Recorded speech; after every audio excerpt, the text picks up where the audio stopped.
tomponao rehefa avy eo. Misaotra eny amin'ny fitarianao ny tsiraray avy Andriamanitra. Satria tianao zahay iaona aminao, eo amin'ilay toerana, eo amin'ilay kion-dalana izay efa iandrasanao any an-tsiraray avy. Fa tsara ianao Andriamanitra, ary mety ny fitondranao. Eto izay Andriamanitra, tsy tonga hitaky, tsy tonga hitady zavatra, fa tonga izay Jesosy. Anao ny fonay ho toeram-piderana mba hahafahanao mitoetra ao anatin'izany fona izany. Anolotra ny fonay sy ny momba ny rehetra Andriamanitra ampelantananao. Tsisy tehirizinay Andriamanitra, tsisy ho azoninay, satria anao no antom-pisiana tsiraray avy. Ampianaritra izay Jesosy tsy hifantoka amin'ny olona, ampianaritra izay Jesosy tsy hifantoka amin'ny trangan-javatra, ampianaritra izay Jesosy tsy hifantoka amin'ny zavatra miseho rehetra, fa ampianaritra izay Jesosy hifantoka aminao isan'andro isan'andro. Aoka tena hoe ianao no lehibe ao anatin'ny fonay Andriamanitra, satria ho hamarinanao amin'ny alalan'ny fiasan'ny fanianao masonao amin'ny fiainana tsiraray avy, ilay teny izay milaza hoe izay lehibe ao anatin'ny fonay no tsy maintsy hitenena ny vavanay. Jesosy eo, ianao ny lahara-pameny eo amin'ny fiainanay Andriamanitra, ianao ny tomponay isan'andro isan'andro. Ampianaritra izay hijoro amin'ny finoana amin'ny fotoana rehetra. Aoka ny teninao Andriamanitra mipololotra ao am-bavan'ny tsiraray avy. Aoka ho feno fisaorana anao izay isan'andro isan'andro Andriamanitra. Amin'ity fotoana sabotsy farany amin'ity volana Novambra ity Andriamanitra, dia aoka tena farananay miaraka aminao Andriamanitra, farananay miaraka amin'ny fisaorana sy fankasitrahana, misaotra ny amin'ny fitarianao, misaotra ny amin'ny fotoana rehetra izay nomenao Andriamanitra, fa ny andro rehetra tamin'ity volana Novambra ity dia fantatray fa teo foana ianao Andriamanitra. Na nisy fotoana ary mety tsy tafajoro izay Andriamanitra, teo foana ianao Andriamanitra. Misaotra fa tsy miovy ianao. Marina ny teninao izay milaza fa Jesosy Kristy tsy miovy omaly sy ny oro mandrakizay. Tia hatramin'izay ianao, ary mandrakizay dia fantatray fa ho tia anay ianao. Ampianaritra izay Andriamanitra mba hanana an'izany toetranao izany, tsy miova, joro mandrakariva, tafatoetra amin'ny sitraponao, manao ny tianao. Ninona mety teny, ninona mety endrika fanenjehana, ninona mety lainga hafafy, dia amin'ny anaranao Jesosy, tsy ampiova ny natioranao anatin'ny tsiraray avy izany Andriamanitra, fa izahay efa hanao tanteraka ny mombanay. Misaotra Jesosy, misaotra Jesosy, misaotra raha eo, misaotra fanahy masina, misaotra raha eo. Ataontsika nandratra fisaorana isika rehetra, sarato mivavaka fisaorana amin'izao fotoana izao, amin'izay rehetra efa nataon'Andriamanitra teo amin'ny fiainanao, isaora izy.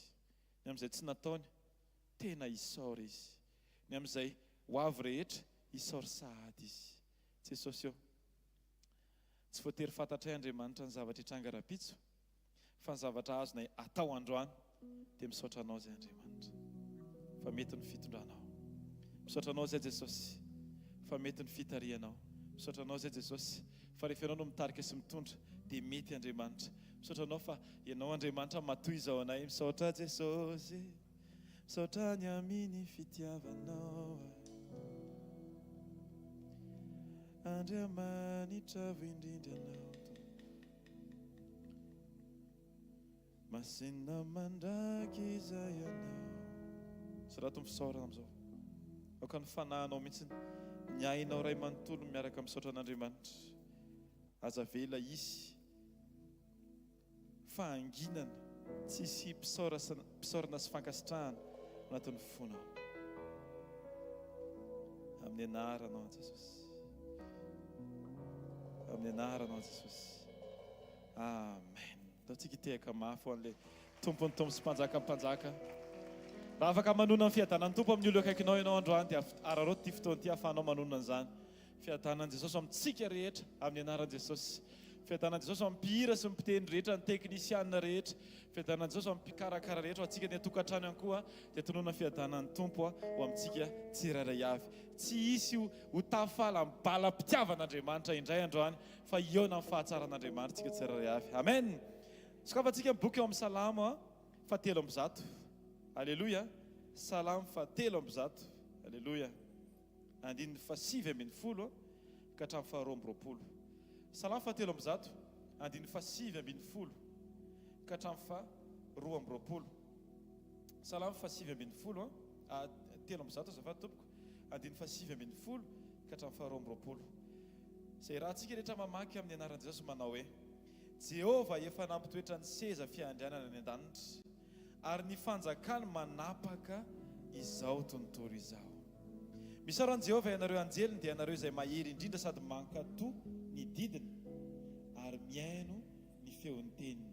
Misaoran'i Jehova ny miaramila ny rehetra, dia ny mpanompony izay manao ny sitrapony. Misaoran'i Jehovah ny asany rehetra eran'ny fanjakany. Misaoran'i Jehovah ny fanahiko. Amen. Aoka tsisy teny ankoatra amin'ny fisaorana an'Andriamanitra ao amintsika tsirairay avy. Raha mety sokafo ny tananao sa raha atao ny tananao dia mihazo ny voninahitra. Teny nisy misaotra Jesosy ny amin'izay rehetra mitranga amin'ny fiainako. Jesosy tsy vava menina nomenao fa vava mahay mankalaza anao isan'andro. Satria anao misy nefa nilaza fa nefa nanome anay vavasaina izay tsy han'ny fahavalo toeriny ianao naresena. Ka na izahay ary na le ao anatinay tady hanohatra ny teninao izay tady hivoaka ary dia tsy afaka hijoro satria ny teninao dia tsy maintsy voambarana Andriamanitra. Fa Andriamanitra manana zavatra rehetra ianao. Tsy misy tsy hainao atao tompo, misaotra anao zahay fa tsara ianao, fa mendrika ianao. Toy izy ny vavaka ao androany teny mihitsy misaotra Jesosy. Misaotra ny amin'ny fitarianao, misaotra ny amin'ny fitantananao, misaotra ny amin'ny famondramponao, misaotra ny amin'ny fanangananao.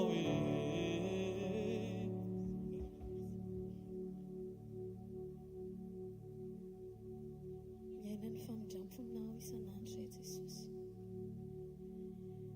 Ny fahasoavanao matoy izao anay sy tsy mbola mahalany ritra anay.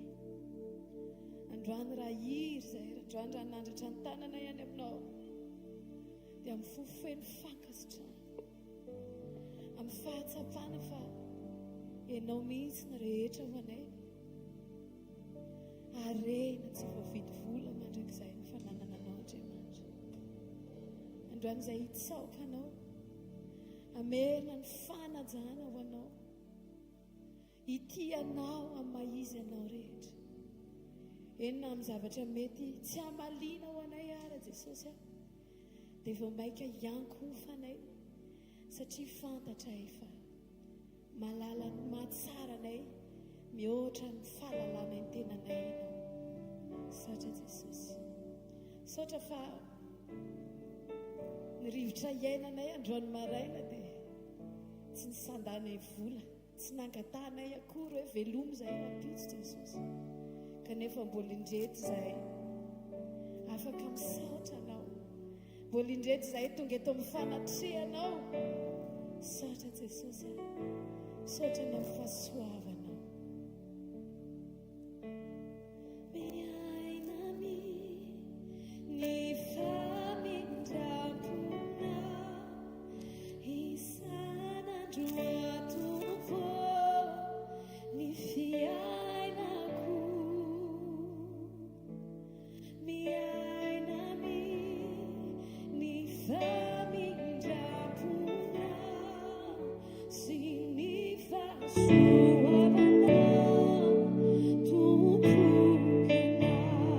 Miaina ny fahasoavana. Miainami ny famindrampoana isan'andro atompo ny fiainako.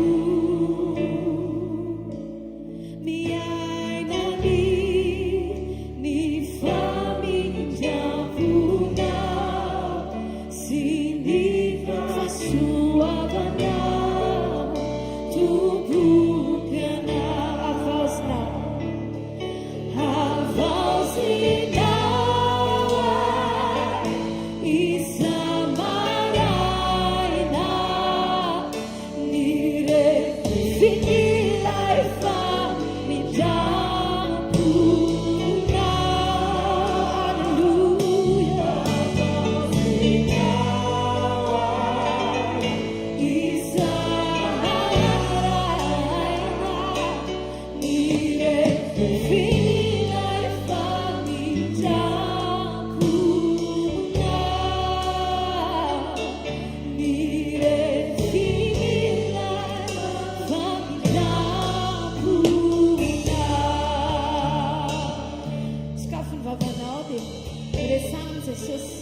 Mankasitra azy dia raha izy ny amin'ny fahavelomanao, ny amin'ny fisinao, ny amin'ny ankonanao, ny amin'ny zavatra rehetra. Miainami ny famindrampoana isan'andro atompo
Toe-panaraka an'Andriamanitra.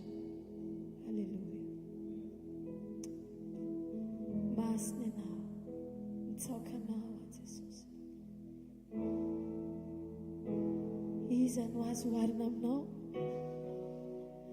Andriamanitra mandrakizay. Halleluja.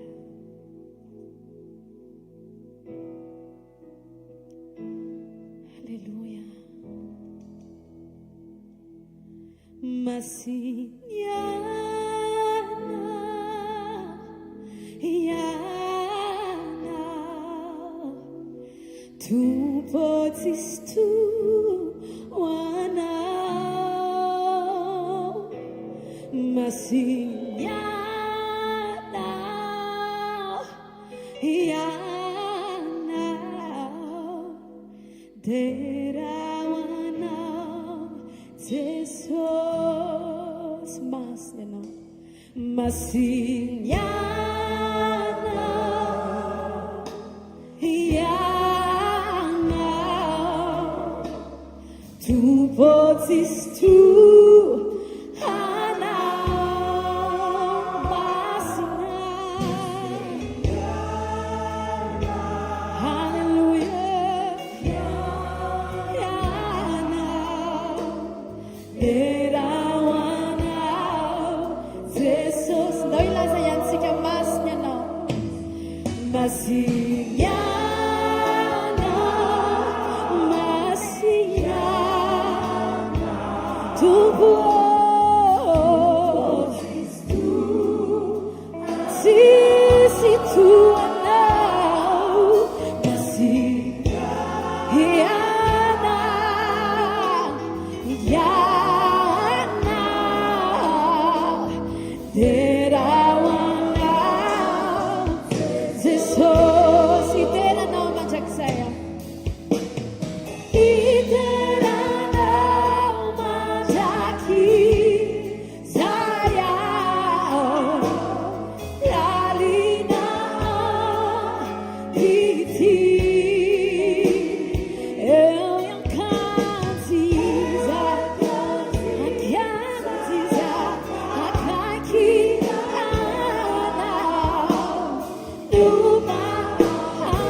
Safidy Jesosy androany maraina, arindriko ny varavarany foko, arindriko ny varavarana rehetra. Fa androany dia ianao Jesosy no tiako. Aoka hitanao ny nofo rehetra, aoka hiombina aminao ny fanahy mangetaheta rehetra androany maraina Jesosy. Halleluja.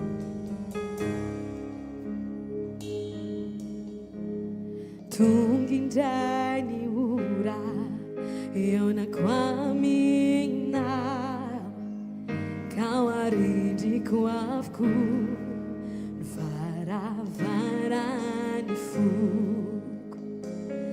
Tonga indray ny ora hamanginao ahy, Tompo tsy misy hafa tsy izaho sy anao. Ampahitao ao fitiao, ka usury lay diloilonao anenikay. Miseu ao miquindai, ka utruniao fizai misianao no tico isiai.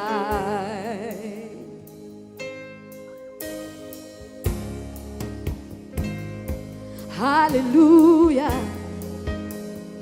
Oh, yeah, yeah.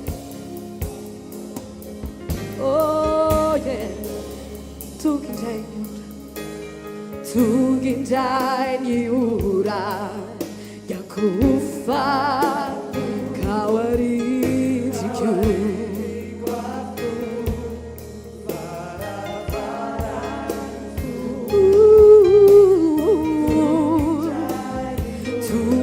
Oh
tiako izy ahy am fahitao fitia ka osory le diloilonao hanenika miseho ka osory fiz misy anao no tiako izy ahy mila miaona aminao ny atmosferany lany tsao irao ry fiangonana tarindray aho hahitanao ny atmosferany lany tsao androtsay aho orambe mifatravatra ka vontozy osotra ny afonao miriko pitsonikay ao amin'ny atmosferany nanitra dao iraitsika ihany mila miaona aminao ny atmosferany lanitra tarindray ahitanao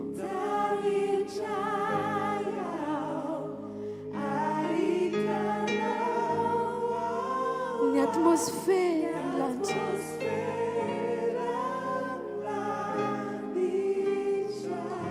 androtsay orambe mivatravatra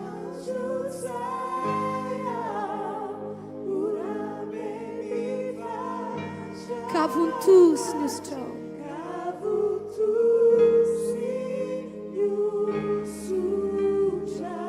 ny afonao no iriko ampitsonikay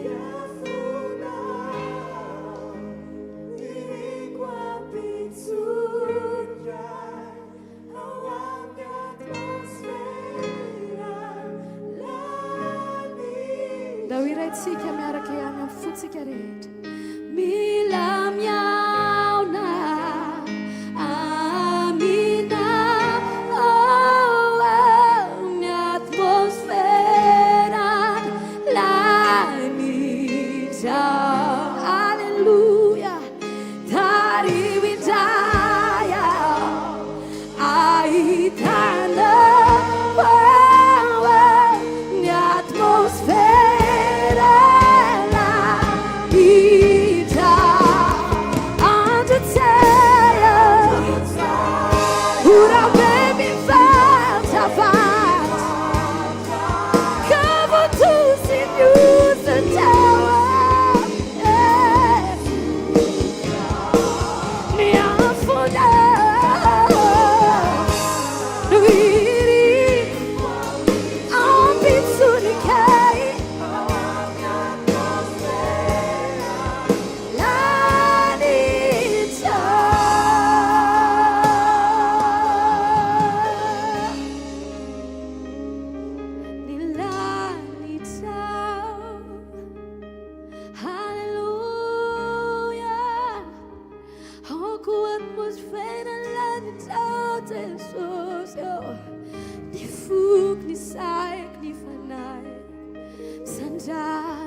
Jesús ofunatra. Amen. Tsika tehaka mafy ho an'i Jesosy ary dia manasanao azo toerana tompoko azafady.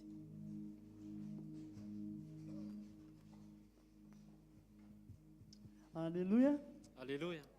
Ny voninahitra ao an'Andriamanitra irery ihany le mitsory olombelona zany hoe sy hoe rasy akory fa tena gizaka dia hoe fanomezam-boninahitra ao an'Andriamanitra. Izany hoe tsy maintsy averina amin'Andriamanitra ny voninahitra satria izy irery ihany nakakeka sy nameho amin'ny fahan'irisika rehetrarehetra sasa zakany a tena hoe nofo fiarovan'Andriamanitra zany tena hoe namerina hoka n'Andriamanitra satria tamikapobolana lasa keo zany miasa. Dia miasanay moa zany manao resaka vigy, migaga koa no manao soudure. Dia izany no niraiko zany eo anakin'izy manapaka vigy. Ka fotoana zany no le rokoroko le hoe zavatra tena hoe maika be dia tao anakin'izay zavatra izany. Dia misy koa ny manapaka vigy, misy koa ny akaiky ny tanako zao le vy fera hoika. Dia le mahatorany hoe iraisiko zao dia tao anakin'izay dia sitonga saina zany. Fa tena ny tanako voatsiko ao anatin'ilay mahatorako ao. Dia tena keo amin'izay, tena hoe keo dia ohatran'ny tanako raikaraky zany. Ohatran'ny folaka reny dia tena misorako an'Andriamanitra tao anatin'io sy nahazo kiaky be akory izy fa maio ihany. Sy nahazo taonana ho antena izany zava-misy efa sikana eto. Dia izany zany no midika hoe tena hoe fiarovan'i Jesosy zany tao anatin'ilay izy. Sika rehetra zany ohatran'ny hoe tao anakin'izay dia ohatran'ny hoe sika rehetra zany efa nampianarana hoe misora amin'ny zavatra rehetra dia misorako an'Andriamanitra mihitsy zany satria misorako an'Andriamanitra mihitsy zany satria tena hoe lehibe zany le fiarovan'i Jesosy tao anatin'ilay izy. Fa tena sanako hoe kabako keo ny tanako dia tena hoe sikanareo keko androany fa ho an'i Jesosy irery ny voninahitra. Menana ny voninahitra ka i Jesosy daholo tompo. Zao tsika te hakamafy an'i Jesosy ny amin'ny fiarovany a. Alleloia. Misy zavatra feran'Andriamanitra tsy hitranga aminao. Amen. Amen. Voninahitra ho an'i Jesosy irery ihany zany namezako voninahitra tamin'ny izay nataony tamin'ilay batisa tamin'ny sabotsy iny. Voaova be ny tato anatiko tamin'ilay batisa satria vao nanonona an'ilay ohatran'ny hoe vao niaiky an'ilay fahotana fotsiny izany dia efa niova be ny tato anatiko. Ohatran'ny hoe natsapa fiainana vaovao be izany mihitsy aho tamin'ny fotoana iny. Dia izay ihany ny voninahitra ho an'i Jesosy irery. Alleluia. Andao te hakamafy ho an'i Jesosy.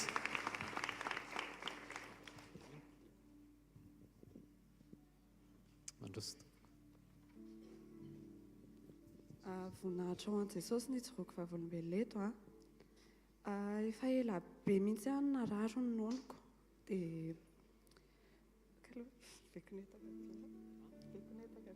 nararo ny nonoko dia tamin'ny andeha ho any Majunga mbola narary be mihitsy ny nonoko. Izy roa.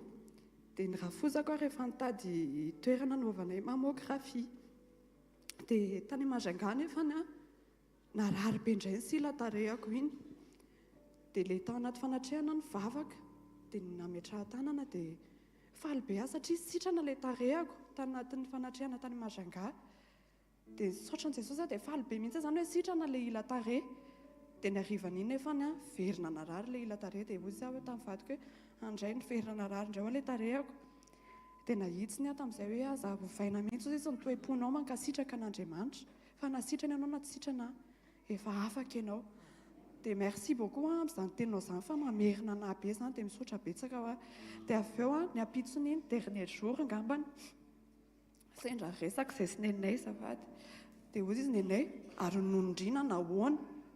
Dia teo aho vao tonga saina hoe sitrana tanteraka ny nonoko. Fa za focus tany amin'ilay tarehy nefa Jesosy efa nanasitrana ny nonoko.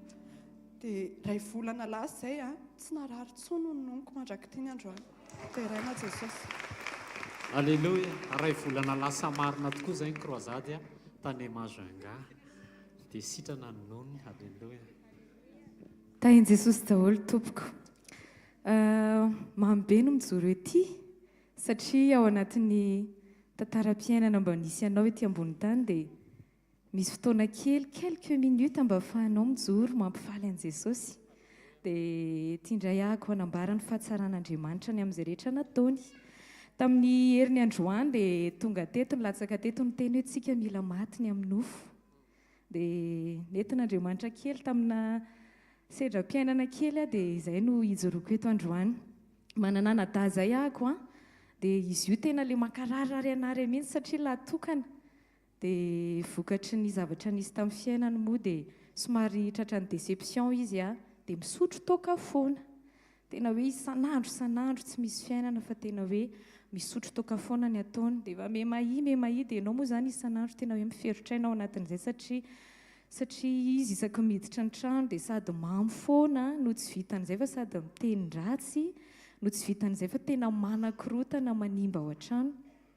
Dia tao anatin'izay dia efa tatapoaka foana ny vesatra ho azy mba hiasan'Andriamanitra tao anatiny. Dia tsy hitako izy tonga latsinainy ny andro zany dia tsy hitako tao an-trano izy dia efa fantatro hoe ary amin'ilay bara ary indray izy izay. Dia teo dia sady nangovotra hoe ataoko ahoana dia hoany avy sa hiditra eo indray iny izao dia higafy sy ohatran'izay. Dia nanana décision hoe andeha hoany a Jesosy fa ianao ka elo lalana na. Dia lasa nandeha tany amin'ilay toerana ny fisotro ny toaka moa zany. Dia rehefa niditra tao dia isy ny namany efa teo. Dia rehefa hitako teo izy dia tony izy dia natahotra be dia tony izy dia mivoaka nefa raha ny fanaony hatramin'izay tsy mivoaka zany izy fa tony izy dia hoe aninona tiandray sy ohatran'izany. Dia rehefa nivoaka izy dia izaho nijoro teo moa zany dia niteniteny an'ilay namany teo hoe tsy mety ny ataonareo fa manimba fiainana fa manina izy nitarihanareo ohatran'izay. Dia avy eo moa zany avy nitabataba teo dia lasa mivoaka. Dia rehefa nivoaka dia niara-nody izay dia teny an-dalana nanomboka tsy alaizy amin'izay ny tany anatiko tany satria Jesosy fijoroana ankasitranao ve ilay nataoko tamin'iny fotoana iny. Dia rehefa tonga teny an-dalana dia tonga tao an-trano dia tezitra be mihitsy izy dia izaho tsy nahazo aina ny fanahiko. Dia nanomboka nisy zavatra izay tany anatiko tany hoe ohatrany hoe miteny zany ny fany masina hoe tsy mety ny fihetsika nataonao iny, tsy mahafaly anahy zany iny zavatra nataonao iny. Dia nanomboka latsaka ny ranomasoko dia nanomboka nitomany Jesosy tena mifona fa raha nanapa-kevitra dia ho any aminazy dia tokony fijoroana araka ny sitraponao nataoko fa tsy tokony hitabataba. Dia teo dia lasa nanantona anazy ahako. Dia izy moa zany vao nanomboka nanantona dia tena ny ritma be izy hoe fa maninona ny ataotao an'ireny eny amason'olona, maninona mitabataba ohatran'ireny ve mba ataonao anahy. Dia nanomboka vao mainka nararo ny foko satria tsy izaho mihitsy le zavatra tiako atao tao anatin'iny extrait iny. Dia tao anatin'izay dia nanantona anazy dia sady nitomany no nifona taminazy hoe mifona fa satria izany tabataba ny lahy teny amason'olona. Dia mifona koa satria tsy ohatran'ireny kay ny tokony fijoroana tokony ataoko. Dia tao anatin'izay dia niteny anazy hoe zaho dia hifona ho an'ilay namany lahy satria tsy netiko ny nataoko taminy satria ny tabataba tena mafy be amiko mihitsy ny anao an'izay zavatra izay. Dia lasa ako sady miaraka amin'ny ranomaso tsy nasiako hoe ohatry ny ahoana mety etahako fa lasa nivoaka. Dia rehefa nivoaka ny trano ako dia zaho manana eritreritra hoe hojereko any amin'ilay fivarotana io lehilahy namany io dia any mba hifona aminazy dia mba malefadefaka kokoa zany. Dia lasa nandeha nijery anazy tany kay tsy tany izy kay fa mbola tao anatin'ilay bara. Eo amin'izay ako zany salasala Jesosy zahako hiditra ao anatin'ireo bara feno mpisotro toaka be dia be ireo fa nefa tsy maintsy ho ataoko izay satria izay ny mampalaizina any anatiko any. Dia lasa niditra tao anatin'ilay bara mafy be amin'any nanatanteraka an'ilay izy. Dia niteny anazy hoe izaho mba hiresaka aminao raha mba afaka mivoaka kely. Dia gaga be izy hoe maninona no miantso anazy. Dia nivoaka tao tokotany dia tena nifona taminazy hoe tsy nety izany zavatra nataoko izany. Tena tsy nety satria nitabatabanao fa zahako raha nijoro teto dia tena hoe tsy tokony ho izany ny fijoroana nataoko. Dia tao anatin'izay tao ambadik'izay moa izany rehefa tonga tany an-trano dia lasa moa izany andeha. Dia nisaotra an'i Jesosy satria maivana be tao anatiko rehefa vita izay fijoroana izay.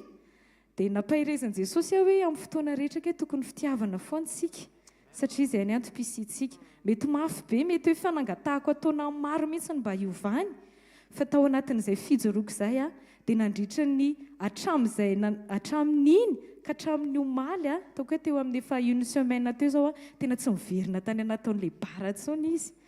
Voninahitra ao an'i Jesosy. Dia manomboka tamana ao an-trano izy dia manomboka manaraka ny direktiva izay teneninay ao an-trano hoe lahy mijanona eto tiany andraikitra lahy dia manomboka makatohan'izay izy. Dia tena zava-dehibe ho anahy ilay izy hoe tsika zany ilaina no mijoro foana. mety mavo be manatateraka an'ilay fijoroany fa tsika tokony mila mitondra an' jesosy mandendehany foana raha tiatsika iova ny ankonantsika tiatsika iova le olona ao-potsika io a tsika mihitsy aloha mila mijoro voalohany indrindra dia mihetsika amin'izay andriamanitra ny amin'ny tontolony ihany manova sy manangana finahitra ao an' jesosy tompo alleloia ndao tsika tiaka mafy ho an' jesosy fizona vavolombelona farany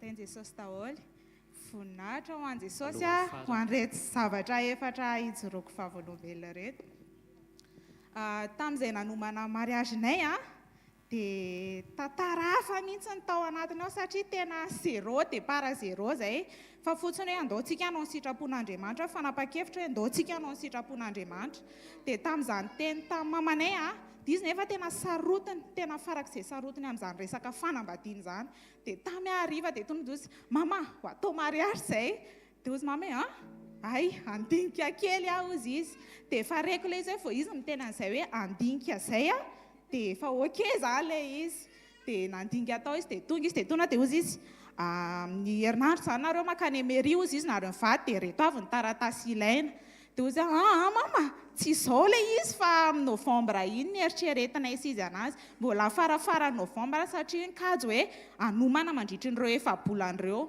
dia eny ara ozy izy dia tonga amin'izay mois de teny amin'ny 15 à 20 eny dia ozy izy élection mois de novambra ozy izy mantsiana ahoana nareo amin'izany mariage izany zay tsy hoe fa zay andeha dia ozy izy mama allo amin'ny fa zay ny tany mety dia ozy amin'izay izy ataovy mois de octobre ozy izy début octobre mihitsy dia nresaka indray zay roa dia début octobre hoany dia ozy izy tsy mety zany ozy izy aizany anomantsika ray volana sisa ozy izy ray volana tsisy an'izany ny tanjonay nefa ny sady tsy trosany banky ny hoe tsy andeha angataka any amin'iray aman-dreny fa hoe zay roa mihitsy ny ady ho any io dia ozy amin'izay mety rangaha io rehefa jesosy ho an' jesosy io dia mety ho amantsy anazy tao anatin'iny ray volana iny amin'izay misy tsy ampy foana vita ny eto misy tsy ampy ato vita dia ozy ohatry ny manomboka leo an'le tsy ampy foana ho azy amantsy anazy dia ozy izy hoe andao foana ozy izy andeha ho any am-papa ozy izy izay mihitsy nataony ho any am-papa ozy izy dia enao mikarakara ny reto voninahitra ho an' jesosy fa vita tao anatin'le ray volana vita tsy nanampiana tsy nanalana dia faharoa tamin'io 2023 io ihany farany taona ny andro dia tato amin'ny tanako tato nisy mony kely dia nengeza rehefa reraka mengeza ilay izy telo volana ny afiriany nangezany dia indray ala ilay izy vaky feno loto tao feno nana tao dia goka be mihitsy ny tena hoe tsisy nofo fa goka ilay izy dia izay manana docteur familial zay dia tona dia ny réaction ko hoe ndeha ho any amin'ny docteur Denis aike tonga tany tena loza be ny nataony anahy fa sady mipotseriny io narary tena niatra manayko nirarahany alcool ilay izy nasiany coton tena tadidiko daholo mihitsy nasiany coton mivonto be zay tena koikoiriny tao dia tsy maintsy izao izy ny anaovako an'ity na tena nitabataba ny orakoraka tao aminy tamin'izay dia ozy izy amin'izay izy mantsy anay verina ianao rapitso izany efa tsy ta hiverina ilay izy tiako sitrana nandritry ny tapabolana aloha verina isan'andro ny irifiry amin'izay ny haiko mivoady aloha hoe tsy marary tsony dia sitrana amin'izay ilay izy efa nisy nofo amin'izay ilay izy dia farany taona tamin'izay dia nanao réveillon zay dia netiko teo amin'ny jesosy tamin'izay alohan'ny dirana 2024 mihitsy hoe jesosy tsy miantso any docteur Denis tsony amin'iny taona iny tena tsy miantso azy tsonitsony voninahitra ho an' jesosy fa tsy niantso azy mandraky tiany androany dia ray farany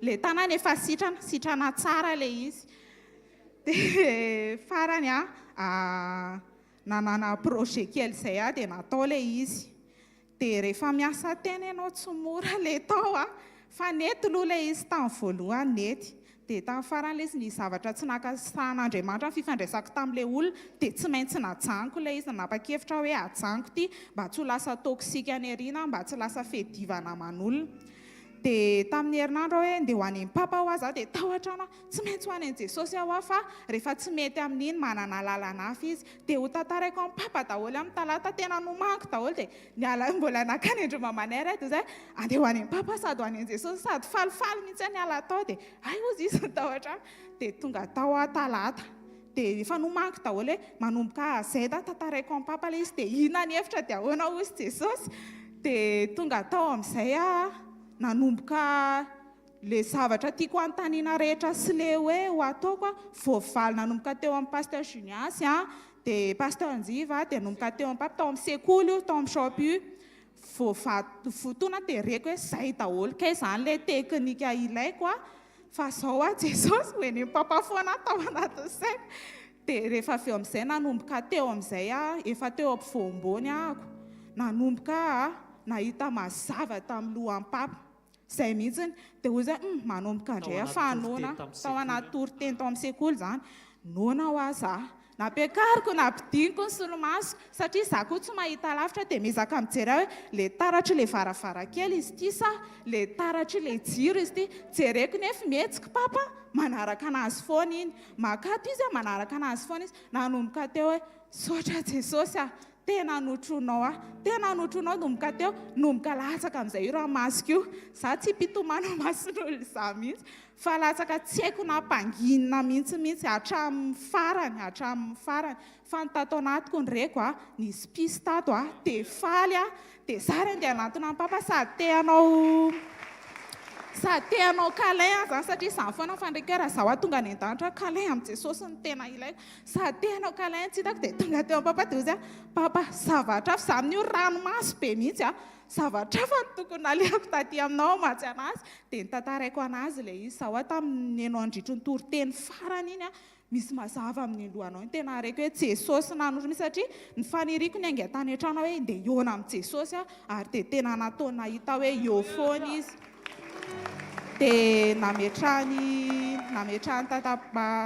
papatanana tamin'izay dia ozy izy hoe nahita fahitana ianao ozy izy fa averenao amin'ny Jesosy ny voninahitra amin'ny zoma dia niala teo zany vao mivoaka teo amin'ny shop io aloha dia tsy hita intsony le ranomaso tena hoe tsisy fa bongo fotsiny masoko nanomboka za niala teo amin'izay tsy nahatsiaro tena niala teo tena tsy nahatsiaro tena intsony fa fotsiny direction dia akan'le entana 67 dia ho ataoko livraison fantatro hoe mandeha 162 dia miala eny amin'ny garany Alarby zay fotsiny fa na ny lalako nandeha anako tongotra isan'andro tsy mandeha tongotra isotro satria tsy enany ao dia tsy afaka makao fa tokony hoe tany amin'ny cheminot fa tena sura hoe namakivaky an'iny lalana rehetra iny dia tonga tao nandray bus 162 dia ozy fotsiny mantsy an'le receveur teny ampovoambony teny misy areve eo amin'ny garany Alarby dia eo ozy izy dia efa tapitra zany iny le resaka za amin'io tsy mahatsiaro nini ohatrany hoe tsisy ninina hatramin'ny tovako efa tsy reko tao ntsony dia nandeha foana nandritra ny lalana iny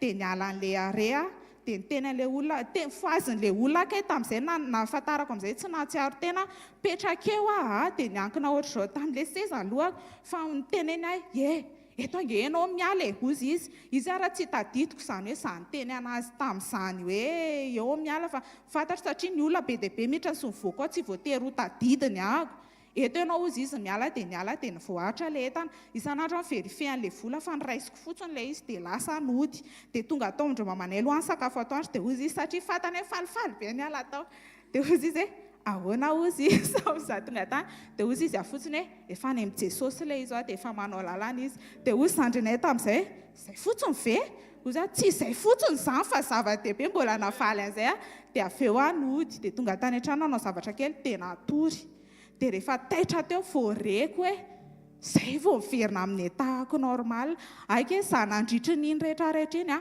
le zavatra zefatra rehetra tato anatiko nahasorony Jesosy nandritry ny za rehetrarehetra iny tena hoe voninahitra ho an'i Jesosy dia ho an'i Jesosy rery ny voninahitra dia ray farany fiarovan'i Jesosy ny vadiko miasa amin'ny hotellerie dia izany hoe misy fotoana miala mandro amaraina dia raha pitso maraina vao mody izany hoe amin'ny telo zay efa tsy miona ntsony izany fa efa zay ny rotinanay anankiroa izy matory za lasa za matory izy tonga dia ny azoko atao fotsiny dia hoe mitondra-bavaka ny asany ny fodiny izay momba rehetra anazy ihany dia nisy fotoana tsy haiko hoe ilay voarohany izy mirava amin'ny telo sa rehefa satria nisy fotoana intelo inefatra ny rava amin'ny telo maraina foana dia ozy izy hoe responsable anay ozy izy ny nanatra anahy dia fa tsy personnel dia tsy afaka nanatra anahy hatreo an-trano eo aminay nefa misy lalana pave tsisy jiro dia eo ny tena eo mpanentaka amin'iny fotoana iny dia zaho izy ilay angany an-dan'olo fa izy tsy nitantara liandrotry ny fa efa taty arina tsy haiko hoe firy andro taty arina izy vao niteny anazy zay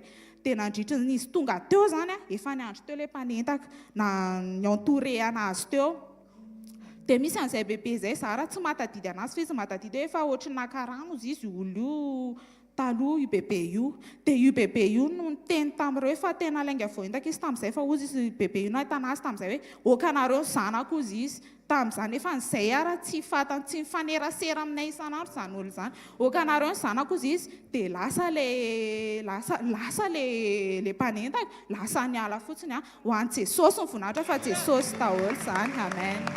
Antsika tiaka mafia ho an'i Jesosy mandroso tompo.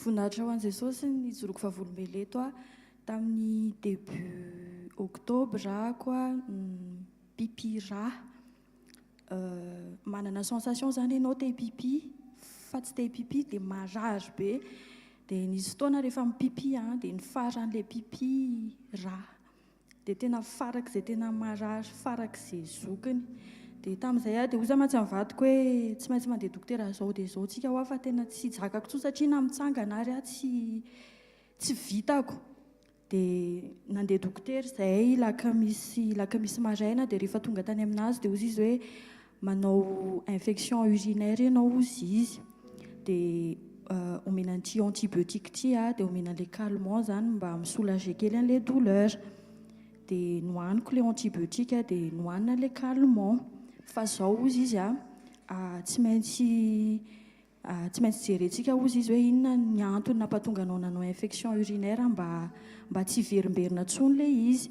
dia nasaina nanao analyse na bilharziose tamin'izay dia nanao échographie na rein dia après 3 jours ianao ozy izy vao manao an'izay zavatra izay satria manjary mifaussé an'ilay résultat antsika ozy izy amin'ilay antibiotique hohaninao dia nohanina ilay antibiotique dia hohanina ilay calmant rehefa kaiky ho lany zany ilay calmant dia miverina foana ihany ilay marary tokony hoe isaky ny adiny enina zany mihinana ilay calmant dia nefa vao manakaiky an'ilay 6 heures zany dia marary foanany dia tonga amin'izay ara ny latsinainy nanao an'ilay analyse sy anao écho dia efa tsy misakafo tsony moa ianao dia tsy afaka ninana an'ilay fanafody koa satria manjary lasa misotro rano dia tsy ninana fanafody ilay latsinainy iny dia manao analyse nanao écho dia eo ampanovana an'ilay écho no miteny ilay dokotera hoe misy zavatra mamasipasika ozy izy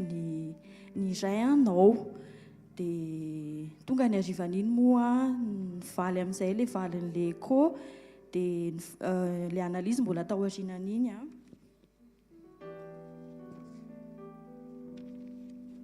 dia nivalin'ilay écho hoe microlithiase rénale bilatérale non obstructive raha azavaiko tsotsotra zany hoe misy vato ny rein-ako dia tonga dia nipanika zany izay hoe somary sarotsarotra zany hoe misy vato any amin'ny rein mety farany amin'ny resaka insuffisance rénale sy ny sisa dia nivadiko tonga dia niantso dokotera dia naka rendez-vous dia larobia zahay no nahazo rendez-vous tany amin'ilay dokotera dia talata maraina mamanay nanatrika sekoly dia niteny tamin'ny pasteur hoe misy an'izao felana ozy izy dia niantso ana pasteur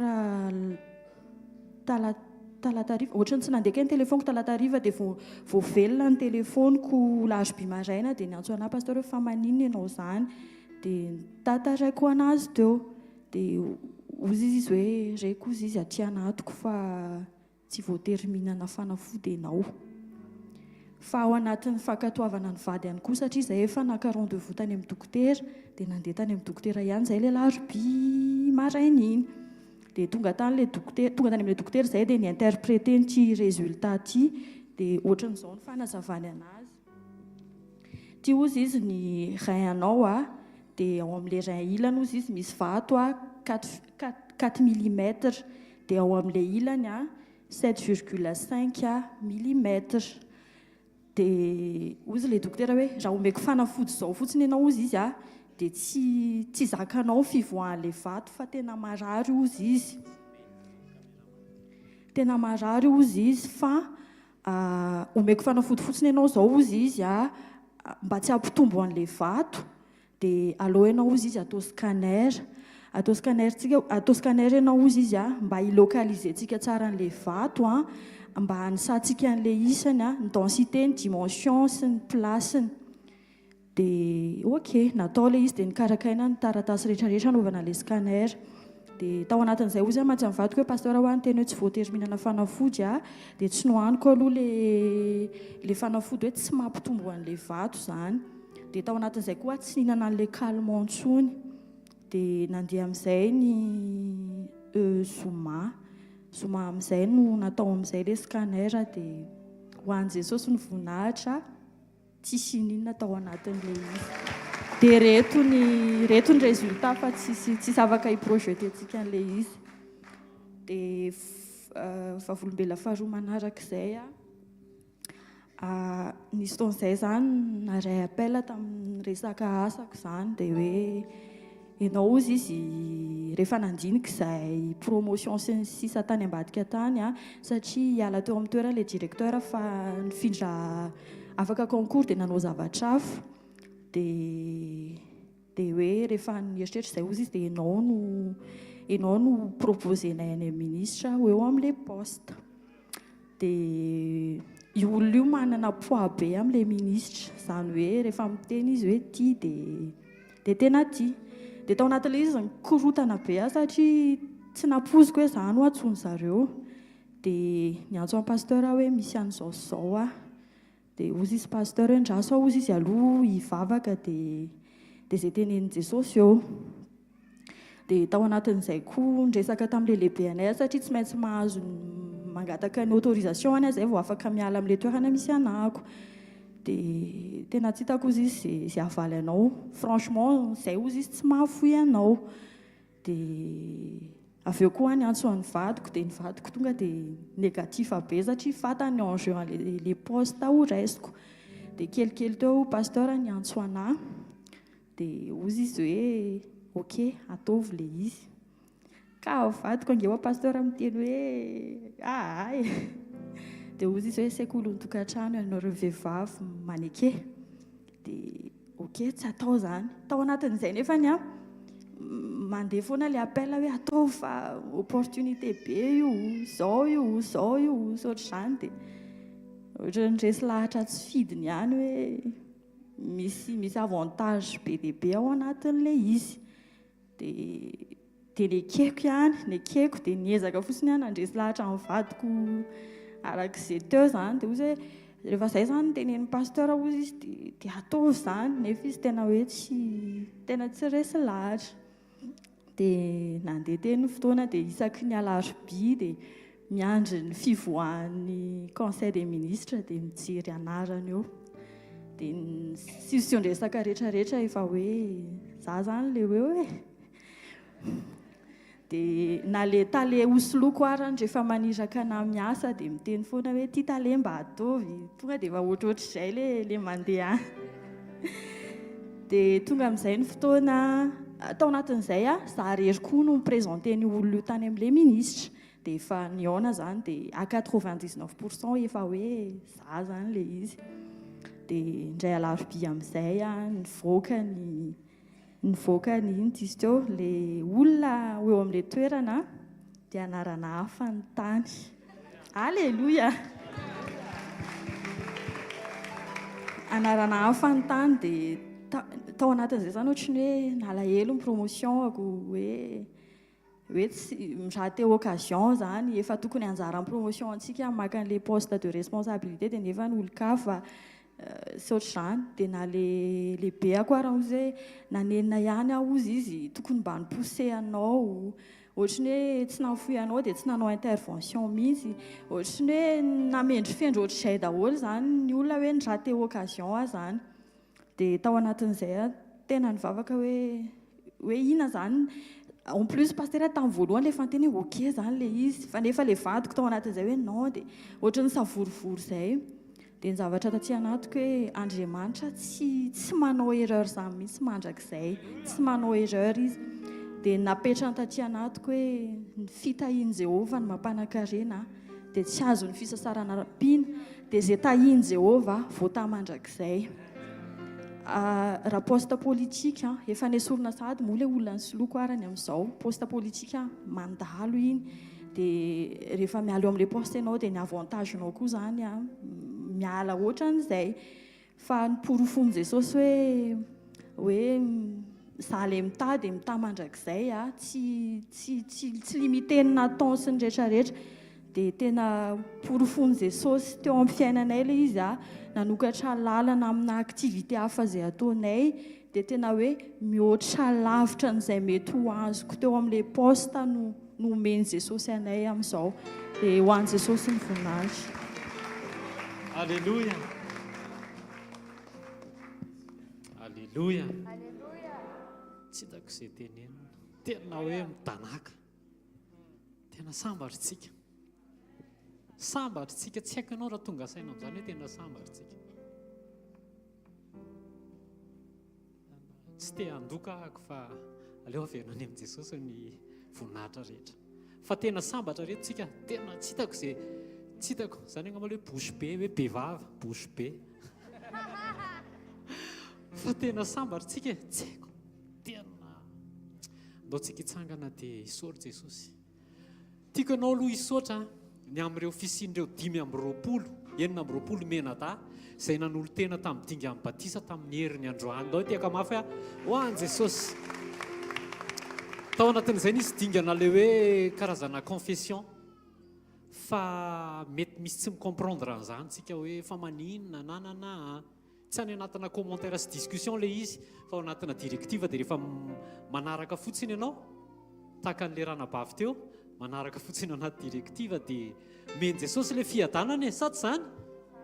Tena hoe ao anatin'izany ilay 5:20 menadareo tena mifaly ny lanitra dia tsy haiko ianao ve nifaly fa ny lanitra tena niorakoraka dia nitehaka izay no tonga n'ilay orana maly sy ilay orana tamin'iny faly ny lanitra dia tehaka ry zareo. Alléluia. Ndao tsika hisaotra an'i Jesosy ny amin'ireo 5:20 menada. Ndao tsika hisaotra an'i Jesosy ny amin'ny teny izay nalefa tamin'ny sabotsy fa tao aorianany tamin'ny sabotsy nisy an'ilay témoignage-n'ilay ranabavy teo lasa niova ny toe-po niatrika olana, lasa niova ny toe-po niatrika anadama amilava mpanakorotana ao an-trano fa lasa taratra tao anatin'ny teny hoe le toe-poko kay mbola tsy niova fa mila miditra ao anatin'ny toe-po izay nitenenin Jesosy. Dia ohatran'izay koa ianao koa ohatran'izany za koa ao anatin'izany tena hoe misy zavatra avelan'i Jesosy mitranga par rapport amin'ilay teny izay efa niraisina fa mbola tsy tanteraka tsika fa isan'andro Jesosy dia manosika antsika ao anatin'ny teny foana hoe mila miombona amin'ny teny, mila manilika an'ireto, mila miombona amin'ny Jesosy ao anatin'ny teny.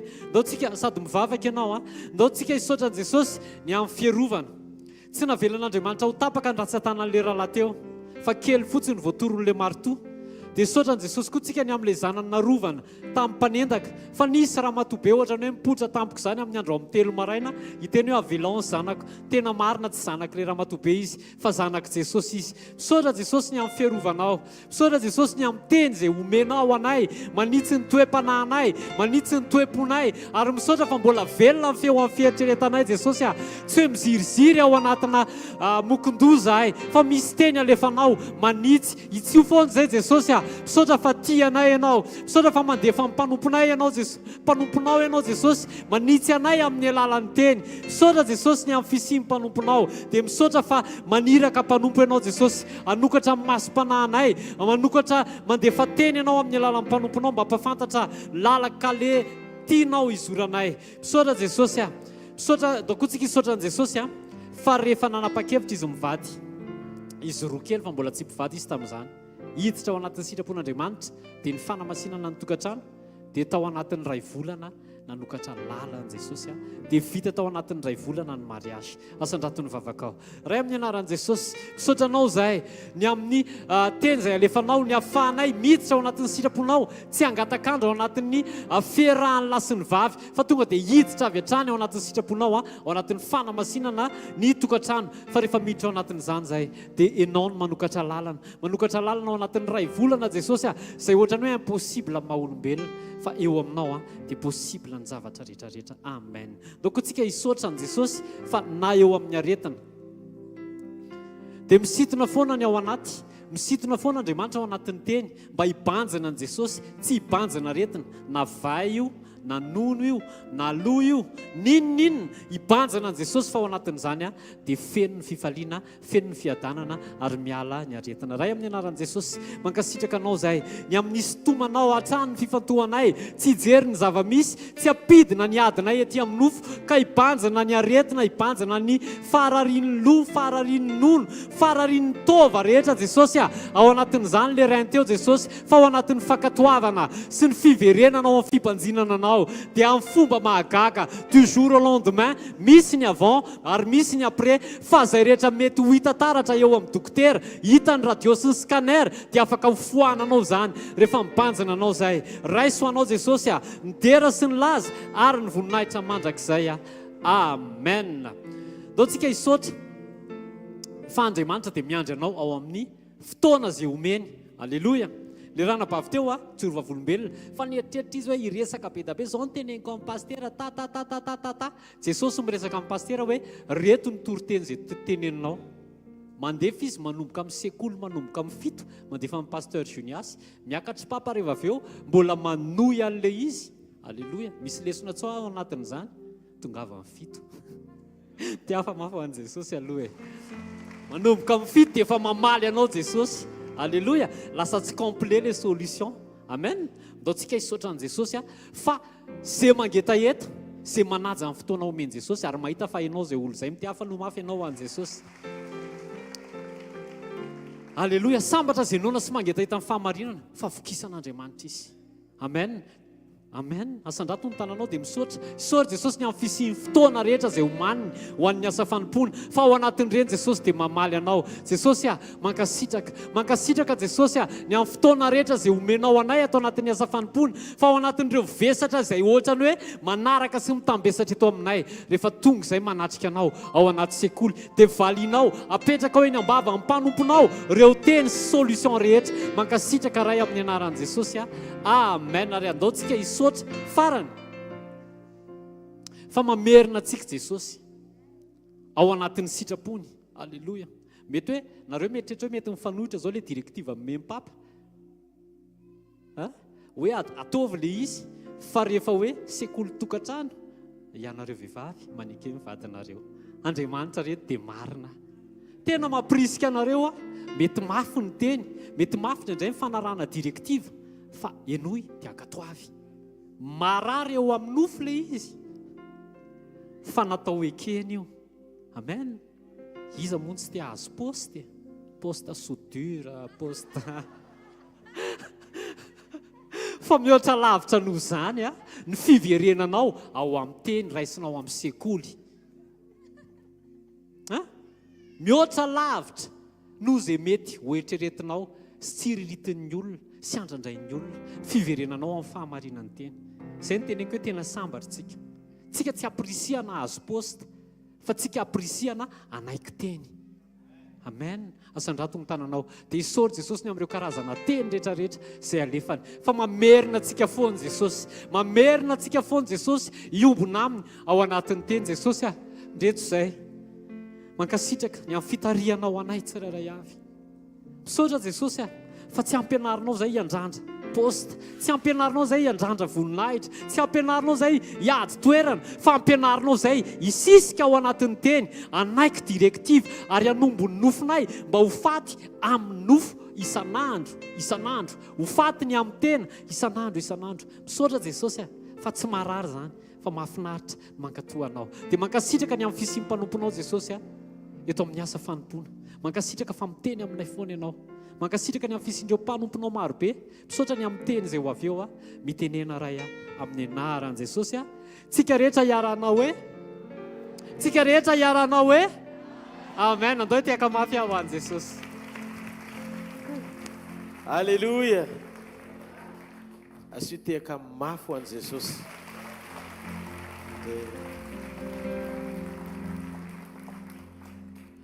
ao fofany amin'ny lanitra ny taninao dia mitenena amin'Andriamanitra misaotra anao ny amin'ny fitiavanao sy ny famindraponao ny amin'ny fitehirizanao tonga eto izay tsy hijery olona tonga eto izay tsy hijery tsanganan'olona ataoko fa tany amin'ny sekoly izay mpanompona joronao dia namarinao azy izay nomena voninahitra fa oka ny anaranao reny mandrakizay Jesosy dia misandraty io fiandriananao tsy afak'izay hitarika ny olona amin'ny herin'ny saina sy ny fonay satria tsy nantsony hitarika olona izay fa hanangan'olona ao amin'ny sitraponao. Ny teninao no manangana, ny teninao no tahiry, ny teninao no mampijoro, ny teninao tsy misy afa-tsy ny teninao. Ary ianao ilay teny velona ny raha indray nidina tany hamonjy anay. Jesosy misandrata fa ianao irery no ilainay rehetra. Ny filanam-bony indrindra honay androany dia ny fananana iantoka amin'ity marain'ity fa eto ny fanotronanao. Fotoanandroany dia niteny tamiko Jesosy hoe zarao izy izy ny fahafahan'ny olona misitraka ny anjarany roa pakasitrahako ao anaty fiombonana. Misitraka ny anjarany roa pakasitrahany ao anaty fiombonana. Vavaka Jesosy androany izany teny izany. Aoka ny fananao masina nokatra ny fonay. Satria raha misy ny zavatra ilainay indrindra, tsy ny hotahiana be eto an-tany, tsy ny anakarem-be eto an-tany, raha ny amin'izany manaraka ihany Jesosy. Fa indrindra ny fandray amin'ny fankasitrahanao. Aoka ny famindram-ponao an-tahaka eto androany. Aoka ny fanatrehanao hiasa eto androany. Halleloja. Fa ianao ilay tsy manisa heloka. Ianao ilay miandro ny olona tsiray avy ny amin'ny fitiavanao amerina sy hanangana azy eo amin'ny sitraponao. Afofany amin'ny lanitra ny tananao. Halleluja. Tsy manisa heloka.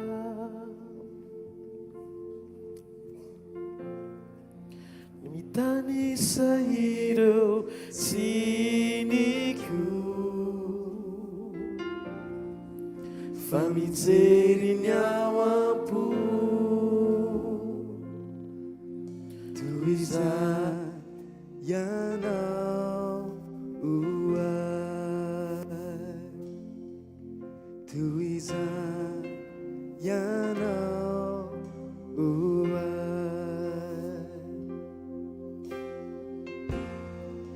tsy manisa eloka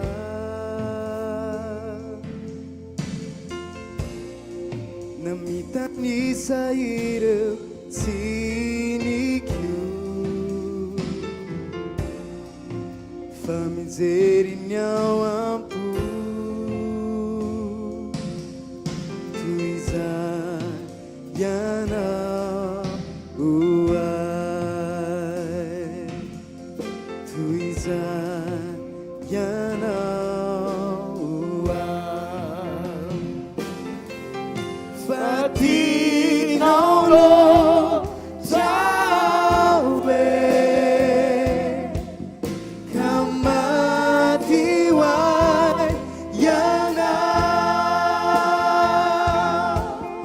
fa tianao mihoatra izao rehetra izao tena fitiavana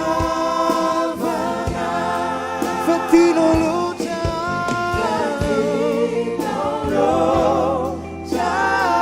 hoe ka maty hoay ianao fa tianao mihoatra izao rehetra izao tena fitiavana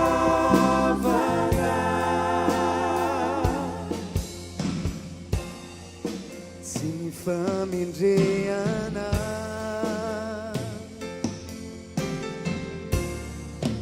na ny amaron'ireo asa soa fa izay mankatoam-po izany no fitiavana izany no fitiavana fa tianao loatra fa tianao loatra hoe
vangio ny foko androany ao amin'ny teny. Aoka ny teninao aina ho aho, fanamasonao ampio aho, ampitoetra sy ampiaina ny teninao. Mba ho mpiainy mpakatò fa tsy ho mpiainy mpanadino, ka mitaka ny tenako. Vangio fanamasina, fenoy aho mba ho isan'izay ho ampakarina amin'ny fotoam-piverenany mpampakatra. Anomana ny foko aho, ampijoro ny ato anatiko, ampanaiky ny safidiko eo ambany fitarianao amin'ny anaran'i Jesosy. Amen. Ty hafa mafy eo an'Andriamanitra, mahazaho toerana tompoko. Aleluia. Matio 4:9-12 manomboka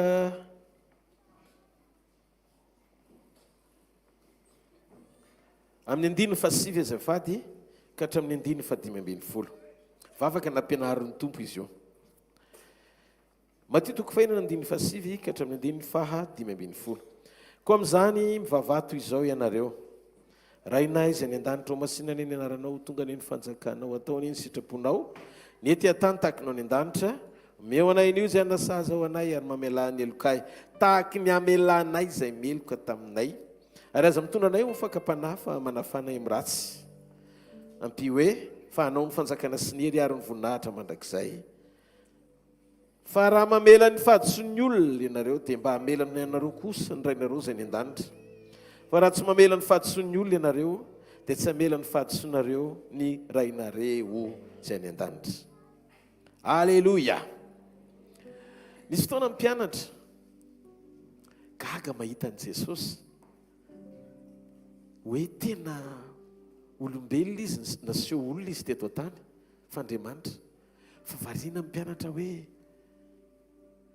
ny zavatra rehetra mitranga eo amin'ny fiainany dia maneho an'Andriamanitra, nefa olombelona izy. Fa ny mpamatana sy fahagagana maro no nasehon'Andriamanitra tamin'ny alalany. Fiainan'olona be dia be no niova, lasa ny tsara, nefa ratsy be teo aloha. Tena nampandriana ny mpianatra hoe zay koa mba te ohatra izany. Tentsery an' Jesosy ny mpianany hoe inona ny sekreny. Dia hitany zareo hoe mazoto mivavaka Jesosy. Dia mba lasa koa ny mpianatra mba mivavaka. Dia rehefa mivavaka ry zareo dia mahagaga fa mbola tsy tanteraka ihany mitovy amin'izay nisehon'i Jesosy ny fanehoan'Andriamanitra ny zareo. Dia inona ny zavatra mitranga? Inona ny zavatra mitranga? Nanantona an'i Jesosy ry zareo. Dia ozy izy tamin'i Jesosy hoe Jesosy zay mba mivavaka ohatranao ihany koa rehefa mba nahita ny nataonao dia mba te hanangala tahaka hoe vavaka zany ny sekret. Hoe mahita olona mivavaka zany dia za koa mba hibosta hivavaka fa mba te ho ampiasain'Andriamanitra, mba te hita vokatra ohatra ny hitan'i Jesosy. Dia ozy Jesosy zao ampianatra anareo hivavaka. Tsy hoe nareo tsy mivavaka fa diso fangataka nareo. Fôtry zao atao rehefa mivavaka. Dia nampidiriny Jesosy tao anatin'ilay vavaka ny sekreny, ny zava-miafina mampahomby azy. Dia inona ny sekreny? Nahitany ny fakasitrahany ray ambony be, amin'ny tany ambony be, mihoatra noho ny olombelona rehetra. Dia niafina tao amin'ny toe-ponananany ty mamela heloka. Dia ozy Jesosy rehefa mivavaka nareo dia zao avy ataovy: mamela ny helokay tahaky ny amelanay zay meloka taminay. Ary aza mitondra anay ho any amin'ny fakapanahy fa manafanay amin'ny ratsy. Ozy Jesosy rehefa mivavaka, aza mivavaka mba hahita ny hetsik'Andriamanitra mahery anovanao, mba ho aseho ny ety ivelany fa olona manana azy ampiasainy. Fa mivavaha mba hiovany ao anaty, atao vetaeta ny fiovamponao ao anaty ho karazan'olona tia mamela heloka, tsy afaka hitondranao eo amin'ny tendrombohatry ny vavaka sy fandoliana velively, ny zavatra anankiray tsy mamenony ao anatinao sy mampangetaetanao. Naviliny Jesosy sy lalana ny fifantohan'ny mpianatra, tsy hoany amin'ny faniriana no ampiasainy tahak'izay hitany teo amin'ny fiainan'i Jesosy tety ivelany, fa n'orienten'Andriamanitra ho any amin'ilay tena sujet de prière mety izy atonga ny fony anana ny tsy ambaratelony Jesosy, atonga azy tsy ory présence na fanatrehan'Andriamanitra mandrakizay. Nao ny tsika hijery sy saina kely an'izany fahamarinana izany eto. Tena nahavariana ny zavatra nitranga satria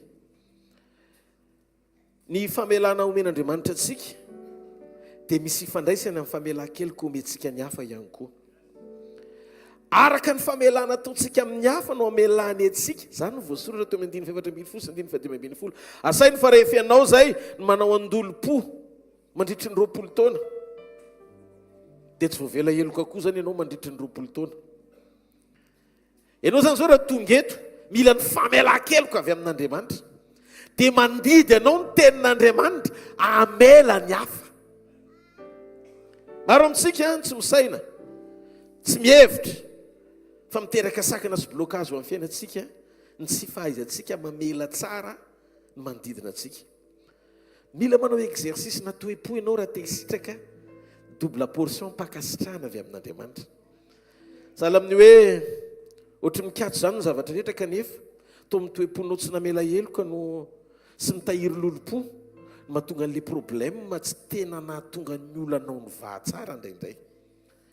Mety efa nandroaka devoly ianao, nanapa-kozona koa, mivavaka mafy fa tsy mety miova mihitsy ny zavatra rehetra. Ny antony, ny olana tsy hainy ivelany ovahana mambavaka fa ao anaty asehonao eo anatrehan'Andriamanitra mba hanetsika azy hamaha izay zavatra rehetra tsy vitanao.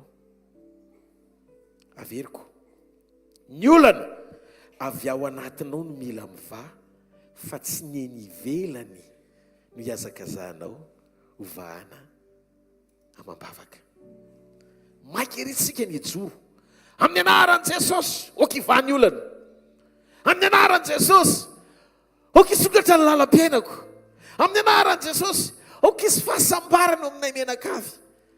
Zavatra ivelany zany ny problème amin'Andriamanitra. Tsy ianao mandohalika maika hamaha zavatra eny ivelany, fa ny olana ianao manaiky hamaha le problème ao anatinao. Ny olana ao anatinao anie tsy mamela heloka mihitsy ianao. Indraindray ianao mieritreritra hoe za efa namela ka. Raha tena namela heloka ianao dia tasotra eny amin'ny endrika eo misy pisy fiadanana. Ny olona mamela heloka dia miramirana ny endriny, feny fitsaharana ao anatiny, ary azo faritana amin'ny fomba fiainany sy fiatrehany ady sarotra ny fisiny zany toe-po madio zany ao anatiny. Ny olona matoa tsy mahavita mamela heloka dia tsy ampy ny fatra ny fitiavana ao anatiny avy amin'Andriamanitra ahafahany mihevitra ny hafa ara-panahy. Rehefa olona ara-panahy ianao dia tsy mora voadona amin'ny ara-nofo. Rehefa olona mandeha amin'ny ara-panahy ianao ka miaina ny fitiavan'Andriamanitra dia mora kely aminao no mamela, fa sarotra aminao no mikondane na manameloka ny hafa. Tsy mahay mamela heloka arak'izany ny olona tsy manana fitiavan'Andriamanitra manjaka ao anatiny. Mampiavaka ny fampianaran'i Jesosy Kristy ry havana dia izy nampianatra mba hahatonga antsika hitia ny fahavalontsika. Hoy Jesosy, tiava ny fahavalonao. Raha noana izy dia omeo hohanina, raha mangetaeta izy dia omeo rano sotrony. Fa ny fanaovanao an'izany izy dia anambatra vainafo izy eo tampon-dohany.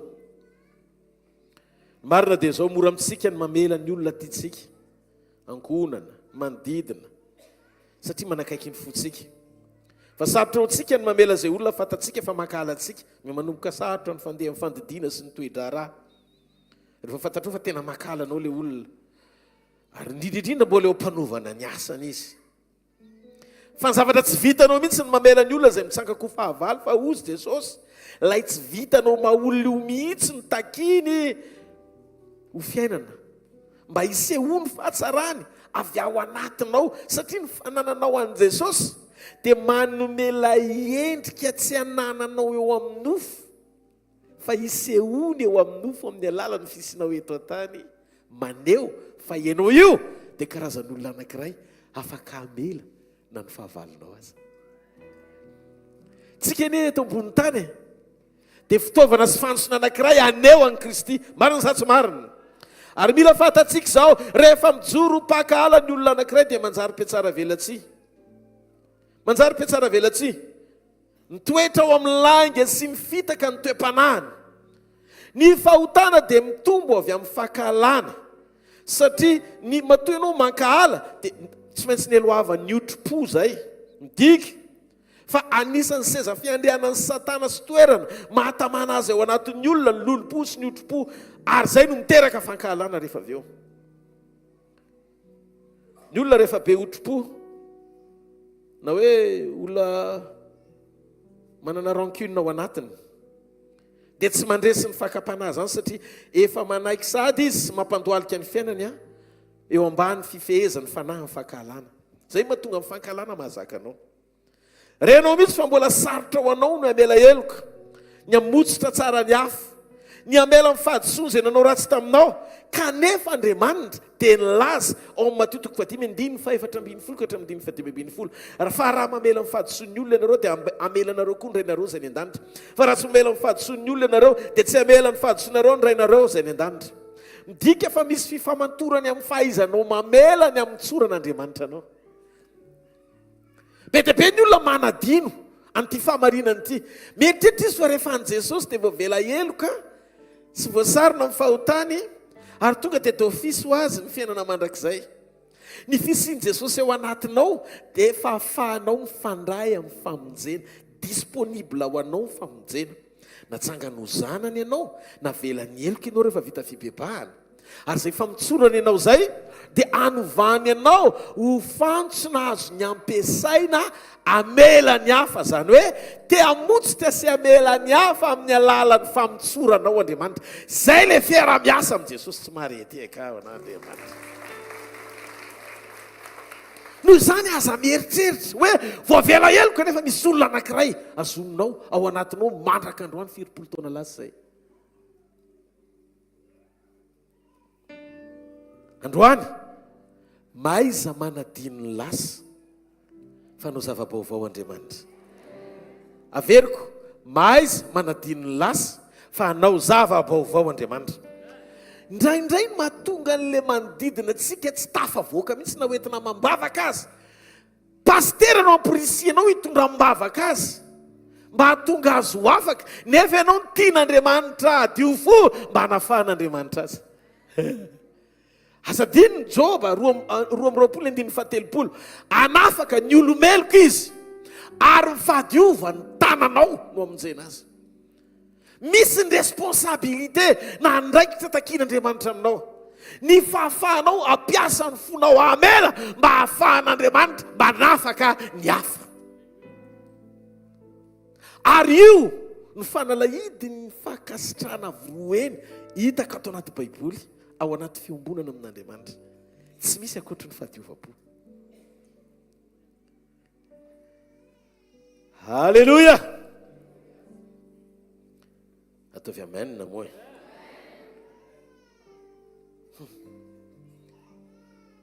renao mihitsy hoe mbola sarotra ho anao ny amela eloka tsy vitanao ny amotsitra ny hafa sy ny fahadisoana izay nataony taminao ary ny devoly dia mametraka seza fiandrianana ao anatin'ny loto-po mba hafahany mibahana sy mitondra ny fiainanao ao anaty faharavana satria tsy afaka no ampiasain'Andriamanitra mihitsy averiko tsy afaka no ampiasain'Andriamanitra mihitsy ny olona maloto fo tsy hoe ampiasaina no fahagagana, tsy hoe ampiasainy anasitrana ny olona, fa ampiasainy mihitsy no fantso-pamonjena hitondra ny famonjena ho an'ny hafa. No marina ny famela-keloka sy ny fahadiova-po dia sady manamora ny fampiasan'Andriamanitra anao ao amin'ny ara-panahy, no atonga ny fanahy ratsy anaiky anao, sady lalina misokatra ahitanao an'Andriamanitra, satria io ny fotoana lehibe ary fototra lehibe indrindra ao anatin'ny fanapa-kevitra tokony raisinao aman-toetra, ahalalàn'Andriamanitra anao sy atonga ny fanahy ratsy anaiky anao. Matio 5:5 sambatra madio apo fa izy no ahita an'Andriamanitra. Jakoba 4:7 koa dia maneke an'Andriamanitra ianareo, dia toerony devoly fa handositra anareo izy. Ndony tsika isaina fa namfanatitra ataonao azy dia tsy manandanjo eo mason'Andriamanitra tanteraka raha tsy neloava amin'ny fahadiova-po sy famela-keloka. Matio 5:3-5:20 ka hatramin'ny 5:20. Aleloia. Misy olona ve eto androany tahian'Andriamanitra manokana? Atsangano hoe ny tananao. Aleloia. Minao fa hiasa ho anao titeny androany. 5:20 ka hatramin'ny 20. Ary amin'izany raha mitondra ny fanatitra ao amin'ny alitara ianao, ary eo ny mahatsiaro fa ny rahalahinao manana alahelo aminao. Dia avelao eo anoloan'ny alitara ny fanatitra ka mandehana aloha atao izay havananao amin'ny rahalahinao, ary rehefa miverina dia voatery ny fanatitra. Eto miresaka mikasika ambony hoe fanatim-pakasitrahana. Hitanareo? Le fakasitrahana ny famatotra amin'ny famela-keloka. Hoy izy Jesosy, raha andehanao fanatitra ianao, dia eo ianao no mahatsiaro fa misy rahalahinao manana alahelo aminao. Dia ozy izy, aza hoentina minody le fanatitra, fampetrao eo amin'ny alitara, dia andana ataovy aloha izay havananao amin'ny rahalahinao, dia miverena. Eritrereto hoe ianao zany eto amin'ny fanatrehan'Andriamanitra anao fanatitra, dia petraka eo le fanatitra, dia lasa ianao mandeha makany an-trano, izay vao miverina manatitra an'ilay izy, nefa efa mety efa rava amin'ny fivoriana. Tena tsiky kely ianao tsy izay le tiany Jesosy ho tenenina, fa tovy reny fonao mialohan'ny fotoana anaovanao fanatitra, fa vita fihavanana amin'ny olona rehetra ianao, ary namotsitra ny rahalao izay olona nananaty taminao mba hahatonga ny fanatitra ao hisy fiatraikany eo anatrehan'Andriamanitra.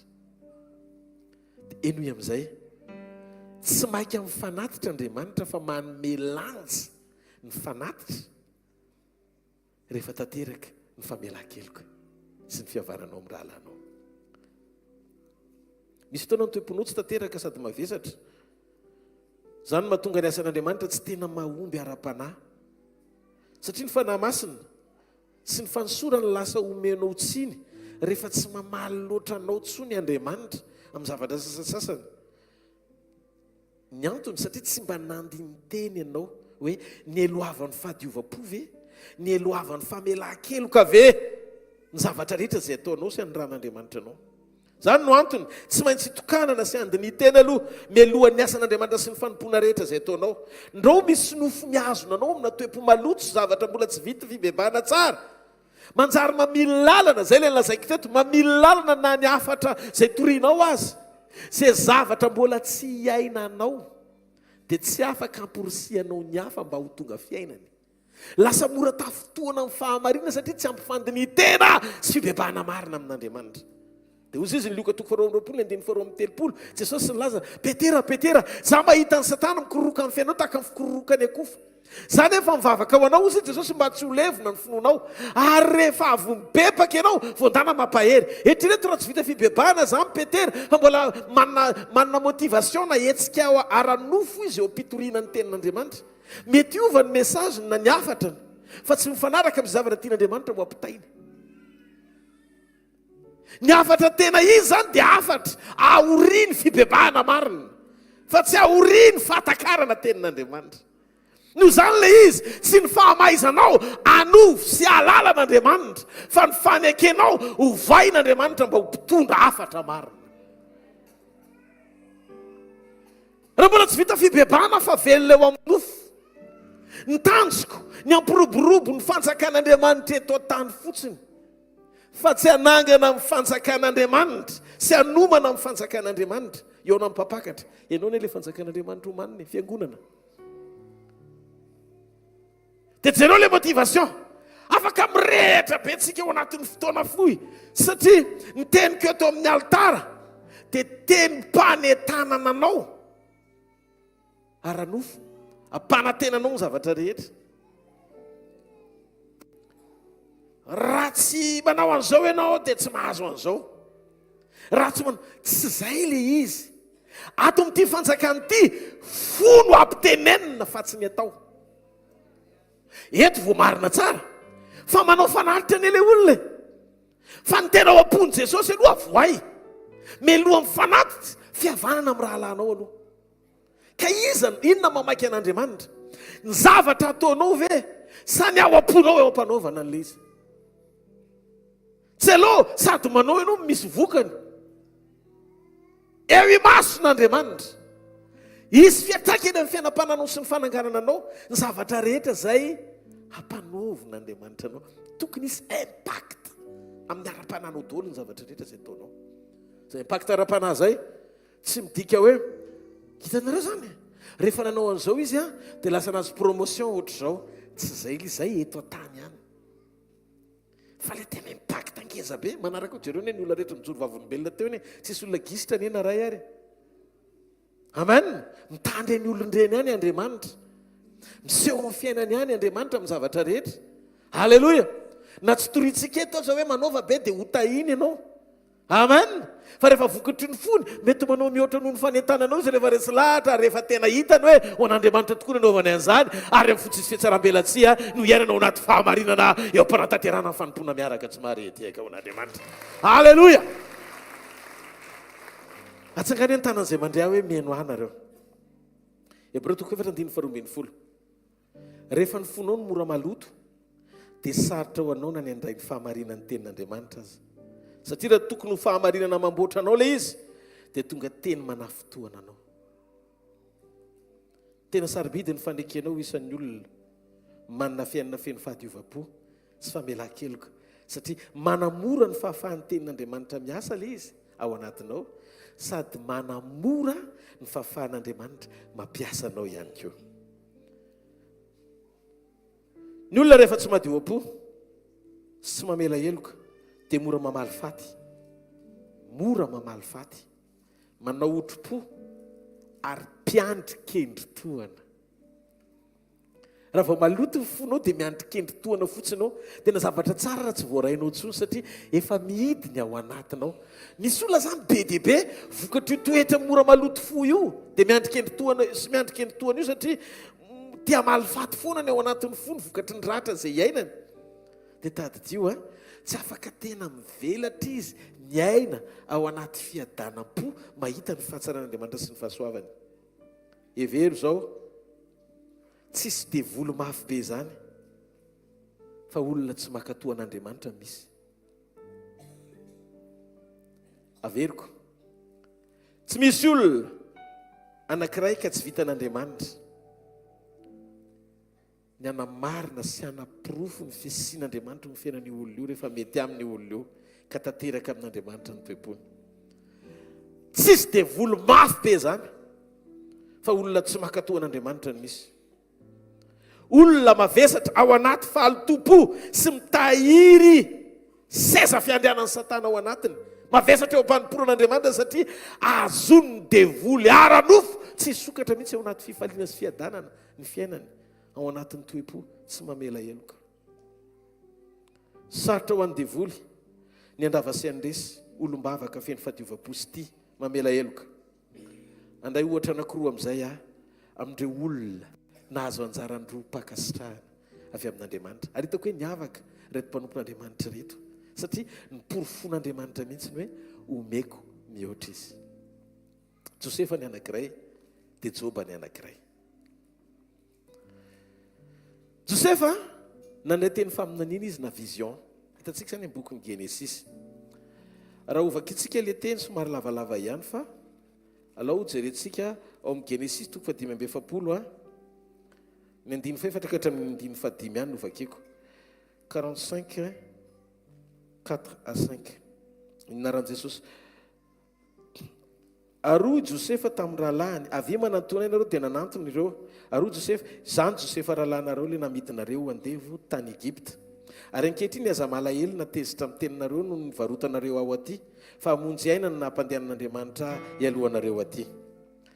Genesis 15 koa hojerentsika. Alleluia. Hofitintsika ilay izy manjary lava be raha ohatra ka satria le teny mbola somary misimisy ihany nozaraina ny 9:20 ka hatramin'ny 5:20. Ko nanantona azy ny rahalahiny dia ninkoka teo anatreny ka nanao hoe indreto zahay ho mpanomponao. Aroa Josefa taminy aza matahotra fa mosy solon'Andriamanitra va ianareo no saina nisy ratsy hafa Andriamanitra kosa ny sain'izany hoso anao tahaka amin'izao n'izao amelona olona betsaka. Dia hitantsika ny teniny hoe ko ankehitriny aza matahotra ianareo fa izaho amelona anareo sy ny zanakareo madinika dia mampionina azy sy nanao teny malefaka mahafinaritra azy izy. Ary Josefa sy ny ankonany rainy nonona tany Egypta ary ny andro niainan Josefa dia 100 taona. Ary hitan'i Josefa ny zafiafin'ny Efraima, ny zanaky Makira koa ny zanakalany Manase dia niraisin'i Josefa ho ampifony. Ary Josefa tamin'ny rahalahiny no faty anefa Andriamanitra mangy anareo tokoa ka hitondra anareo hiala amin'ity tany ity ho any amin'ny tany izay nianianany tamin'ny Abrahama sy Saka ary Jakoba omena azy. Io zany any ny teny nataon'i Josefa tamin'izy tamin'ny rahalahiny. Dia jereo ny zavatra nitranga. Reo rahalahindreo nakahala azy. Inona na tonga ny rahalahiny nakahala azy? Satria tiany Jakoba rainy izy ary nampahitan'Andriamanitra vision Josefa hoe reo rahalahandreo ekoaka aminy izay nidikan'ilay izy ary Jakoba rainy nandika an'ilay teny niteraka fahakalana tao amin'ireo rahalahandreo sy ny alina azy. Dia mba azonareo ve nandrasany zalahy kendritohana hoe andeha anatitra sakafo tany aminy Josefa no ny samborany azy dia natsipy ny tany anaty vovo navaritra no andeva satria tsy fahavalon'ny Josefa loatra izy fa fahavalon'ny destiniany Josefa. Sorena ry zareo. Dia tiako fantatrao io toepon'ny Josefa reo vakio fefa any amin'ny farany amin'izay Josefa rehefa niona tamin'ny zareo nefa olonanao ratsy sy nitsangana ho fahavalony nitsangako ho fahavalony nefa retapo aminy amonjy sy andringana azy fa tsy nakasika ny fony Josefa na nanova ny comportement Josefa zany nataizana lehan'i Josefa dia tsy very mihitsy ny fifaliany Josefa sy ny fifantohany Josefa tamin'Andriamanitra mahavariana fa voatahiry Josefa. Dia tao ny hosaintsika ity fahamarinana anankiray ity. Tany Egypta izy lasa andevo. Azonao ve fa raha narary izy tany Egypta vokatry ny daroka na fampahoriana mandevo azy tokony hananatony izy tany Egypta ny teny raha tsy ry zalazo any nandefa taty dia tsotrao nanjoa. Mananatony izy hanomezana tsiny ny rahalahiny sy antontona amin'ny fony hoe tsy rariny e. Isak'izay misy zavatra mitranga zao ka mety hoe mampalahelo na mampahory azy dia tokony hotsarony foana ny zavatra tsy nety nataon'ny rahalahiny. Mety isaky ny metsika dia voahozon'ireo rahalahin'ireo fa ny mahagaga rehefa dia zao. Josefa tsy mba hita mihitsy ato anatin'ny Baiboly milaza hoe feno alahelo sy otro-po tamin'ny rahalahiny mihitsy izy. Zavatra nitranga ozy ianao nanomboka nitany Josefa Andriamanitra nanandratra azy Andriamanitra saino fa tao amin'ny Potifara izy dia lasa mpanapaka ambony tao an-tranon'ny Potifara akoatra ny vadiny Potifara ihany tsy teo ambany fahefana. Jereo fa rehefa laviny andotony ray izy ny tenany tsy nandeha tamin'ny fijangajangana nandany vadiny Potifara dia voendrikendrika izy lasa ngada ny amponjy. Dia jereo le toetra tsara nananan'i Josefa tsy niova mihitsiny zany hoe tsy hoe ny rahalahiny ihany no navelany eloka fa nareo tokantrano izay nanendrikendrika azy alony voendrikendrika tonga any amponja tsy izay joro vavolombelona ampisaraka vadin'olona. Voendrikendrika izy mitondra fahoriany amin'izany izy nefa nitsika izy fa tsy nijoro vavolombelona sy ninina tamin'ny Potifara fa tsy nanao an'izany. Dia amin'izay fotoan'izay isain'ny Potifara hoe vadiny mihitsy ny tsy mety ny tokony ataony dia isaraka izy mivady. Fozy izy allo miaritra fonja fa mandeha ny tokantranon'ny Potifara tompoko toy zay itso vavolombelona ny zavatra tena nisy marina mba mpisaraka azy mivady toetra tsara inona hoe dia matsiaro ny petera voalohany toko voalohany 5:20 zany hoe fa izao no akasitrahana raha misy olona mandefitra ny amin'ny tsirariny no mifetreretana ny amin'Andriamanitra. Zay no akasitrahana ozy izy ny tenin'Andriamanitra. Tokony ho tezitra izy amin'ny Potifara sy ireo rahalahiny. Fa na tamin'ny rahalahiny na tamin'ny Potifara hita soritra teny amin'ny endrika Joseph fa tsy nisy ratra-po izy satria tsy niaina teo amin'ny nofo izy fa niazona ny fisiny hoe ao an-tanan'Andriamanitra ilay nanome vision azy fa mety kely ny fanomboany fo lehibe indrindra ny fiafarany. Tsy marety eka ho an'Andriamanitra. Halleloja. Tonga tao am-ponja indray izy dia ny zavatra nitranga tsara toetra loatra. Nisy le tandapany Farao mpitondra ny sakafo ny Farao sy ny mpanome divay anazy niona tamin'ny Josefa koa tao am-ponja nampahereziny. Samby voafonjy zao fa izy mampahery. Nampahereziny dia mivoaka amin'ny fonja dia tsara toetra. Tena tsara toetra. Tao ny fakahitany tamin'ireo tandapy ireo ary iny ny lalana nitondra azy any amin'ny lapan'ny Farao. Rehefa tonga tany amin'ny Farao izy namany olona amin'ny Farao indray satria nampiasa azy Andriamanitra. Dia zay izy vao tonga tany amin'ny anjara voatendriny. Lasa niseho le zava-miafina na tonga azy tsy azo sakanana fa tsy maintsy tonga any amin'izay lan'Andriamanitra azy satria voatahiry ny fifantohany. Tsy latsaka teo amin'ny nofo sy ny fahitany olombelona mihitsiny fa nankininy tamin'ny fitondran'Andriamanitra azy ny zavatra rehetra na tsy takatry ny saina. Voalohany fitiavan'i Jakoba tsy tonga azy any amin'ny anjara voatendry satria ao an-trano foana izy dia tsy tonga mpanapaka mihitsy izy zany. Tsy ho avy mihitsy ireo rahalahin'ireo iakohaka aminy raha ny sitrapon'ny nofon'ireo. Noho izany tsy maintsy nampiasain'Andriamanitra ny fahakahalan'ny rahalahiny azy mba tonga azy any amin'ny anjara voatendry. Ny zavatra rehetra dia miara-miasa asoa ho an'izay tian'Andriamanitra. Ny olona rehefa tian'Andriamanitra dia madio fofoana na felana aza dia meny koa ny akavanana. Rehefa tratra ny akavia tsy marety eka ho an'Andriamanitra. Ka le zany raha tiana ho fantatra ao anatin'ity fanjakana ity tsisy raison hoe Andriamanitra ho ny pitié anao satria tena hoe nalahelo anao izy satria victime mafy mihitsy ianao dia alaina sary fa manjonitra be ohatran'ny mikolokoloka voakapoka. Tsisy an'izany ato n'ity fanjakana ity. Tsisy raison an'izany. Fa ato amin'ity fanjakana ity ny sity fakasitan'Andriamanitra dia nomen'Andriamanitra ho an'ny olona madio am-po tia mamela heloka. Halleloja. Ary be fitiavana mazava ho azy. Zareo rehefa tonga ny ralany efa tanteraka ny faminaniana teo amin'ny position de force amin'izay izy tokony tena hoe amalifaty ampiasa fahefana satria ireo reraka sady mosary ny tonga. Fosy Josefa hoe tsy ianareo ny nandeha fataty fa Andriamanitra nampiasa ny fahasiahanareo. Tsy ianareo loatra ny tiasika amiko reny fa tsy nalala ny tokony nataonareo loatra mahita Jesosy ny tenan'le kapiteny Romanina hoe mamela ny elony. Tsy fantan'izay ataony. Tsy fantatrareo izay tokony ataonareo fa Andriamanitra mihitsy ny namelanareo anao an'izany mba tonga ao aty hamelona anareo zany hoe raha tsy nanao an'iny nareo tsy velona amin'ny alalako. Andriamanitra fodore be volamena be le fo.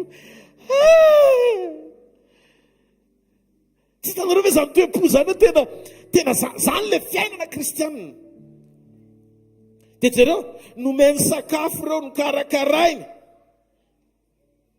nomeny toerana atao hoe Gosena hamelomana azy rehetra niarahany tamin'ny Farao. Nasandratr'Andriamanitra Josefa sy nitahiny fatratra amina toe-po tia mamela sy mamindra fo. Raha teo lehibe eo mason'Andriamanitra ianao, eo mason'Andriamanitra fa tsy le lehibe ataon'ny olona hoe zany mpandriamanitra lehibe satria mpitondra vokatra mahatsiravina ho an'ny hoazy fisehoana. Tianao hisehoana fa ianao ny rôle tena ho Jesosy voninahitra fa tsisy zavatra fantatro izay zavatra tantarainareo sy hoentina mambavaka ka malian'Andriamanitra nareo tsisy hidirako na ohatran'iny azy. no zany zay tsy tokony teny akory hoe olomba ositra be na mananinona be dehibe. Aza mijery ety fa mandolia ary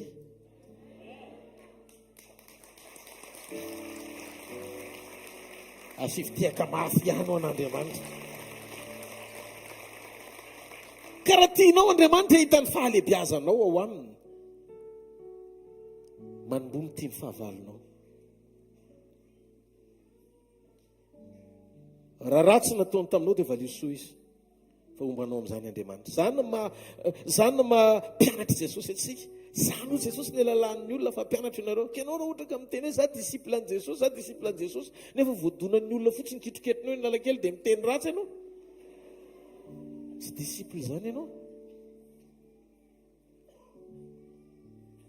Mpianatra mamela heloka tsara, madio fo tsara, mitia ny fahavalony. Zany hoe raha jereny ianao dia olona tsotra fa feno Jesosy. Somary eteka ho an'Andriamanitra.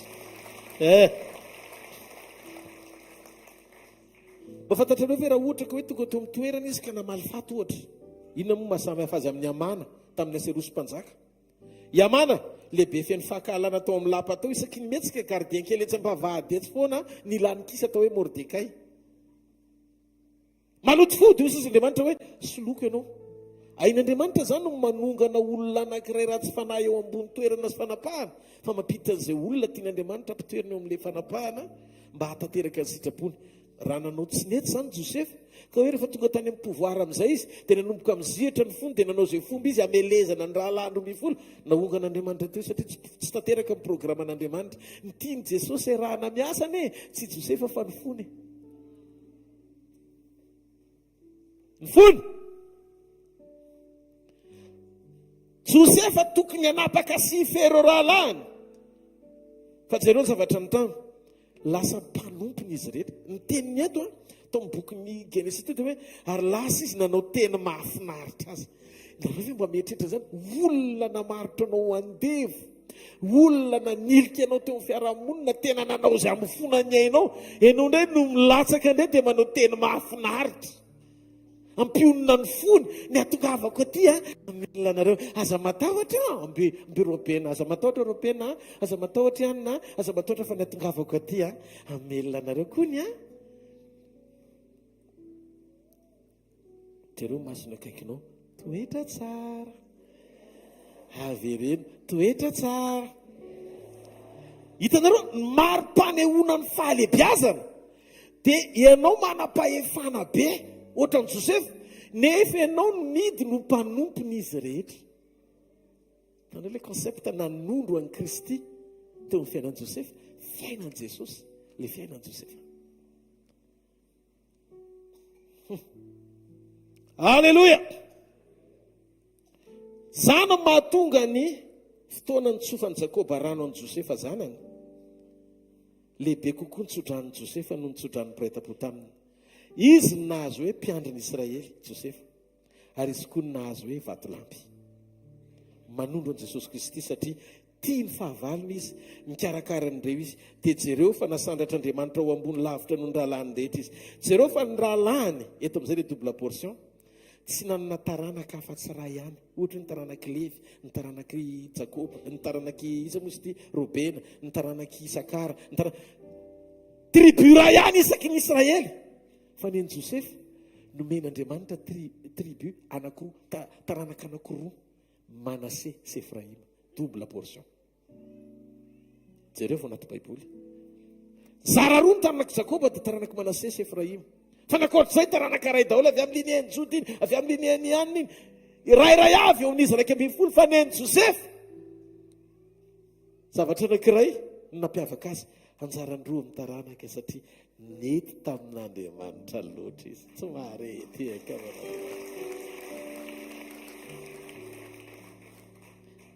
tsy marety eka ho an'ny tompo hoe. Zavatra anankiray nitenenin'i Jesosy tamin'ny Petera amin'ny Jaona 2:20. Petera, moa ny fitiavanao mihoatra no ny fitiavany reto. Aza sy nafetra ny fitiavana. Omeolo mihoatra avy amin'Andriamanitra ao anatinao. Aza mbola mivavaka mihoatra sy miasa fatatra loatra mihoatra ny rehetra aloha fa mba miangavy manana fotoana andinia tena mba hiova amin'izay ho tia mihoatra. Misasaina mivokatry ny fanahy fa aza mandoalika foana ho amin'ny fiasan'ny fanahy. Tsy zavatra hita ty ivelana ny onan'Andriamanitra fa ny zava-miafina ao anaty aneo an'Andriamanitra. Tiava mihoatra noho ny sasany nareo. Dia jereo fa ela velona Josefa, ny olona mpamela heloka zany ela velona. Ny fankalana zany mahafoy andro iainana. Ary raha teo ela velona ianao dia mamela heloka, mitondra ny fiainan'i Jesosy eo amin'ny fiainan'ny manodidina anao.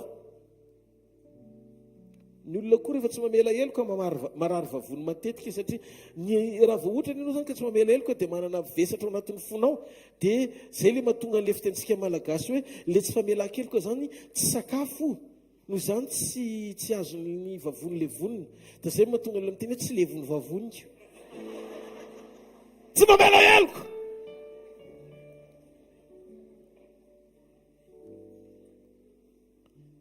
Ny foravoravo maninona? Mahasalama. Zareo terenao kaiky no avo sory n'olona iny hoe aza vela isy na ray ara teneno anakana anao sy angalatra ny fifalianao. Rehefa mamela heloka ianao dia manampy anao amin'ny fahasalamana zany. Tsy korom-panasitrana na mamela heloka. Andriamanitra mihitsy ny tena amin'ny Jakoba 5:20 ko mifamela heloka ianareo mba haninona? Mba ho sitrana. Nahatoky Andriamanitra nampiasa ny fon'ny Josefa amiratra tany Egypta. Tsisy faminaniana zany zay lazain'Andriamanitra ka hoe natao tsy hitranga. Fa ny problème le toetra takin'le teny fikasana sy le faminaniana tsy disponible mba tonga an'le izy ho réaliser na tanteraka amin'ny fiainan'ny olona zay nahazo azy. Tsy navelan'Andriamanitra ho tanteraka teo amin'ny fiainan'i Josefa ny teny fikasany raha toka mpamaly ratsy sy mpamaly faty ny toetrany. Raha tianao Andriamanitra iseho ny voninahitra amin'ny alalanao manetreteny ho mpanompony hafa, aza manandra tena ho Andriamanitra ny hafa. Rehefa ny position isehon'Andriamanitra, maiza maneho fa Andriamanitra ny fatsenao. Dia manetretena hidina vao maindray hanompo amin'ny alalan'ny fampiasan'Andriamanitra anao. Zany prinsipa Baiboly sy teny velona tena izy ohatra tsara nentin' Jesosy teto an-tany. Eto Andriamanitra dia mizara amintsika mitoetry ny anjara voatendry. Tsy fifaliana eo ampandraisana teny fikasana sy teny mpahamarinana, fa fifaliana sy fahafinaretana eo mpanomanana amin'ny fo mendrika andairan'izany teny fikasana zany sy zany teny mpahamarinana zany. Mila mifanandrify amin'ny fon'Andriamanitra ny ao anatinao amin'ny fanetretena sy fitiavana, anananao ny esprit de pardon, tena tia mamela heloka. Ny olana amintsika ane dia zao hoe tia mizara teny faminaniana, goavana. Raha mizara teny mpaminaniana ianao, goavana be ne rehefa tarafina ny toetranao kizitana. Ka izy tsy any amin'le teny tsara tarehy be zaraina fa any amin'le toe-po eo am-pizarana. Nandray tsika variana hoe tenareo betsaka amintsika indraindray no milaza hoe pastera, tsy za ve zany teneninao zany? Za aloha zany teneniko zany vo ianao. Satria eto tsika samy amboarina. Dia zay mahatonga amin'ny teny hoe lasa manafotoana ny fanondrona ny teny raha tsy ao anatin'ny fony izay miaino ny fo vonona ny ova. Fa fifaliana ho an'ny olona vonona ny ova mandray ny fanondrona ny teny satria von'izy no ampijoroan'Andriamanitra amin'ilay endrika tian'Andriamanitra anehoana azy. Ka mifaky antoka raha tsy raisinao ilay teny, fa voninahitra raha raisinao ilay teny. Ny antony voniny ianao ny anovany ao anatinao sy manaiky ho tsindromin'ilay teny mba hatateraka aingana ny opération mpanangananao. Tsy maiky nizarytsika fa hiaina izay zavatra zaraina. Mila maneho zany tsika ny toetra maneho an'ilay faminaniana. Rehefa miteny Andriamanitra hoe ho lehibe anao ny dikan'izay, ianao manaiky amaly ny sitrapon'Andriamanitra mba hahatonga anao hiaina amin'ny fanetretena isitranao ny voa le fahalebiazana. Fa Andriamanitra manohatra mpiavonavina fa manome fahasoavana ao manetretena izy. Ka ny manana fo tena tian'Andriamanitra sy manompo an'Andriamanitra dia azo lazaina hoe olo ny fanetretena ny olo ny fahalebiazana eo masona. Foty manao soa, be fiantrana, feny fanetretena no ilaina ny onany heriny sy ny programany. Hitanareo ny faminaniana dia ohatran'ny avion anankiray. Rehefa makeny amin'ny aéroport ianao lancer le avion dia lasa ny teny fikasana sy ny teny faminaniana. Fa tsy afaka mijanona miverina eo amina toerana anankiray any tonga any amin'ilay destin any amin'ilay farany ny avion iny raha tsy misy piste d'atterrissage indray mitsena azy any amin'izay toerana hivatanana. Dia in'ilay piste d'atterrissage mandray an'ilay avion iny no atao hoe fahadiova-po. Alléluia. Ka be dia be ny teny fikasana maniditsidina tsisy toerana hivatanana amin'izao. Satria rehefa mijery Andriamanitra na mbola eo ampanamboarana an'ilay piste nisy nefa efa niainga ilay avion atahorana ho lany ny kérosène misy riska zany ny faminaniana. Fa ny zavatra azahoana antoka indrindra mialohan'ny fotoana andraisana faminaniana manomana ny toe-ponao mendrika ao anaty famelan-keloka sy fitiavana mba amin'izay zay avion rehetra tonga ao afaka mandray tsara. Halleluja. Mba azonao ve misy zavatra goavana be tian'Andriamanitra atao eo amin'ny fiainanao io. Manana programa izy fa aza mifantoka any amin'ilay zavatra goavana aloha. Fa amboarina ao anatinao satria Andriamanitra efa goavana. Ny azonao atao mampanaky ny fonao manomboka androany amela heloko. Ka sarotra anie zany Andriamanitra fahazarana fotsiny io dia mety. Ka maninona raha fahazaran-dratsy mety hatramin'izay? Dia maninona raha hovaina fahazara tsara amin'izay ilay izy? Mba eritrereto hoe niditra tao an-trano Zakaiosy Jesosy, fahazaran-dratsy ny Zakaiosy ka hihatra. Manangana mijery benefisy be fanahina. Satria rehefa tsisy an'Andriamanitra ny olona tsy misaina mandrakizay zany. Ohatrany hoe ento ny fanaperana. Alefa gro. Tonga avy any Jesosy. Dia nijery an'i Zakaiosy ohatr'izao. Vao niona izy Jesosy, ilay fahazaran-dratsy teo tonga dia voafafa ao anatin'ny 10 minitra. Zay nalaiko tamin'ny fanambakana, omeko azy efatreny. Ary ny finisasako ny fananako, omeko amin'ny malahelo. Vita ny famonjena hoy Jesosy. Tsangana izy nandeha mivoaka satria tafita ny afatra. Niovy Zakaiosy. Ny zavatra andrasan'Andriamanitra androany maraina. Tsy herenao ilay teny, dia mihalety anao dia mbola ilay fahazaran-dratsy ny anaraka anao. Izay rehetra tena niona tamin'i Jesosy dia tarafina amin'ny fiovam-po. Fa tsy ny tombo avitelo eny taloha mpangalatra 4 miliara ny compte tao amin'ny banky. Fa rehefa miverina taon'i Jesosy nampiakariny 12 miliara zany. Le fifikirana mamona tsy afaka akory fa mbola ao. Ianao ne mamita tena mety ho tezitra amiko ianao mianao nytitoro teny ty. Tezitra be mihitsy ianao fatria ninona koa ny amoahan'ny paster Rodolphe an'izany. Fa isotra ianao eny amin'ny Ramanlanitra.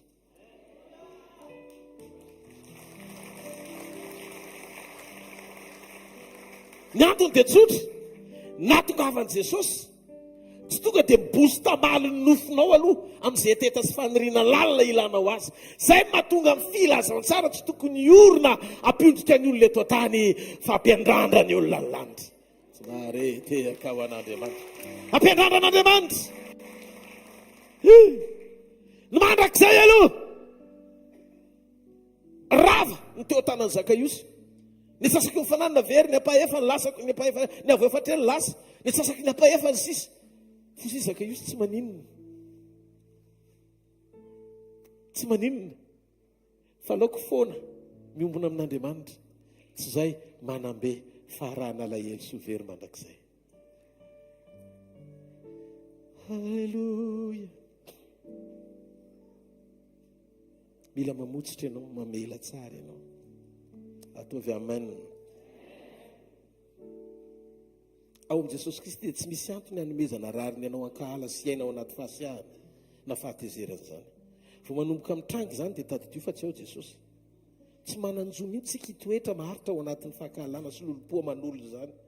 Raha misisika amin'izany ianao dia tadidio hikorotana no avinao sy ny fiainanao. Ny jentilisa amin'ny mpamalifaty ary tsy afaky ny anisy ratsy zay manao, tsy afaky ny tsy anisy ratsy zay manao azy ny jentilisa, fa ianao aza manao ny fanaony reny. Inona no mahasamy hafa antsika amin'ny jentilisa raha ny fanaony ihany no ataontsika? Matetika vavaka fotsiny zany no tsy mampitovy antsika aminy.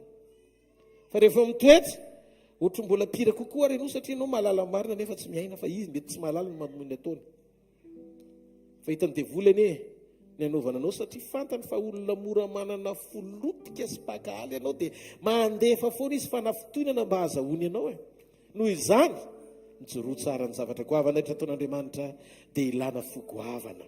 Zany no antony anakanany devolin'ny olona anankiray tsy androso amin'ny alalan'ny fifikirany amin'ny toepo ratsy tavela ao anatiny. Maro ny olona efa mety nanao zavatra tsy nety eo amin'ny fiainanao be dia be. Dia rehefa vita iny rehefa aveo dia lasa miteny ianao, izaho aloha tsy manampy olona zany intsony e. Fa manino ianao tsy hanampy olona? Olona ray ve nanao anao dia ny olona rehetra dia tsy ampianao daholo? Tanao zany ny olona manana zany toetra izany efa tsy tia manampy olona izy fa sendra nanampy izy dia vo. Matoy ianao miova tsy te hanampy intsony dia misy toetra tsy voazona ao anatinao, tsy tena ara-panahy ny fanoloran-tenanao, fihetsem-po no mitondra anao. Fa androany kristianina teteny aminao Jesosy, miorena tsara aza miova. Miandry ny eo amin'ny voatry ny fahafenon'ny fiovam-po Andriamanitra mba hahafahany mahazo aina eo amin'ny fiarahany aminao. Talohany namalian'Andriamanitra ny Josefa dia nijery ny fony mialoha Andriamanitra. Mba mila eloka tsara ve izy, be fitiavana ve izy, tia mizara ve izy, be famindram-po ve le izy. Sainy hoe be fo be hoy ny Josefa dia nivonoa ny Jota.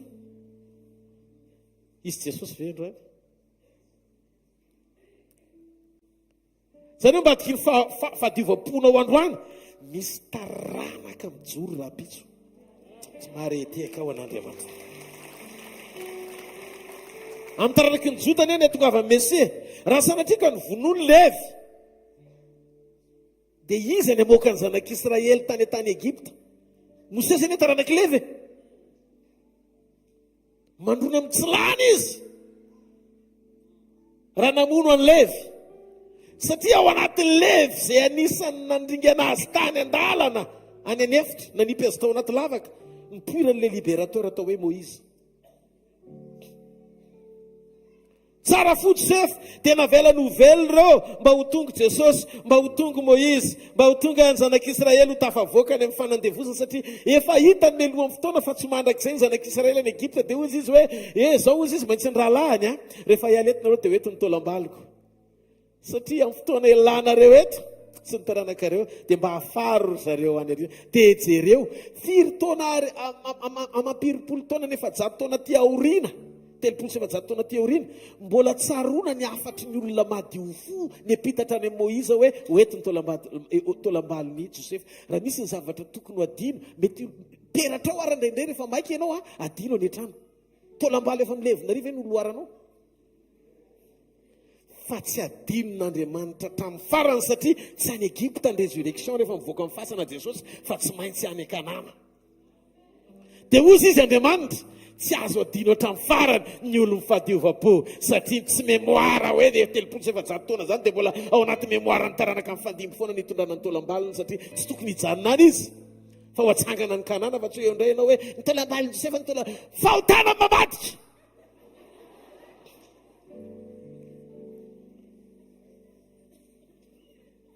Fa neny Josefa ilaina hatsangana izy rehefa hivoaka amin'ny fasany Jesosy, ka tsisy fananganana ny Egypta, fa ny Kanana ny misy rehefa hivoaka any Jerosalema misy rehefa mitsangana amin'ny maty ny tompo. Amin'ny Israely misy nafindrany izy mba ho isan'ireo hatsangana mitovy amin'ny Jeremia ry manomboka tamin'ireo mpaminany ry Isaiasy ny rehetrarehetra ireo.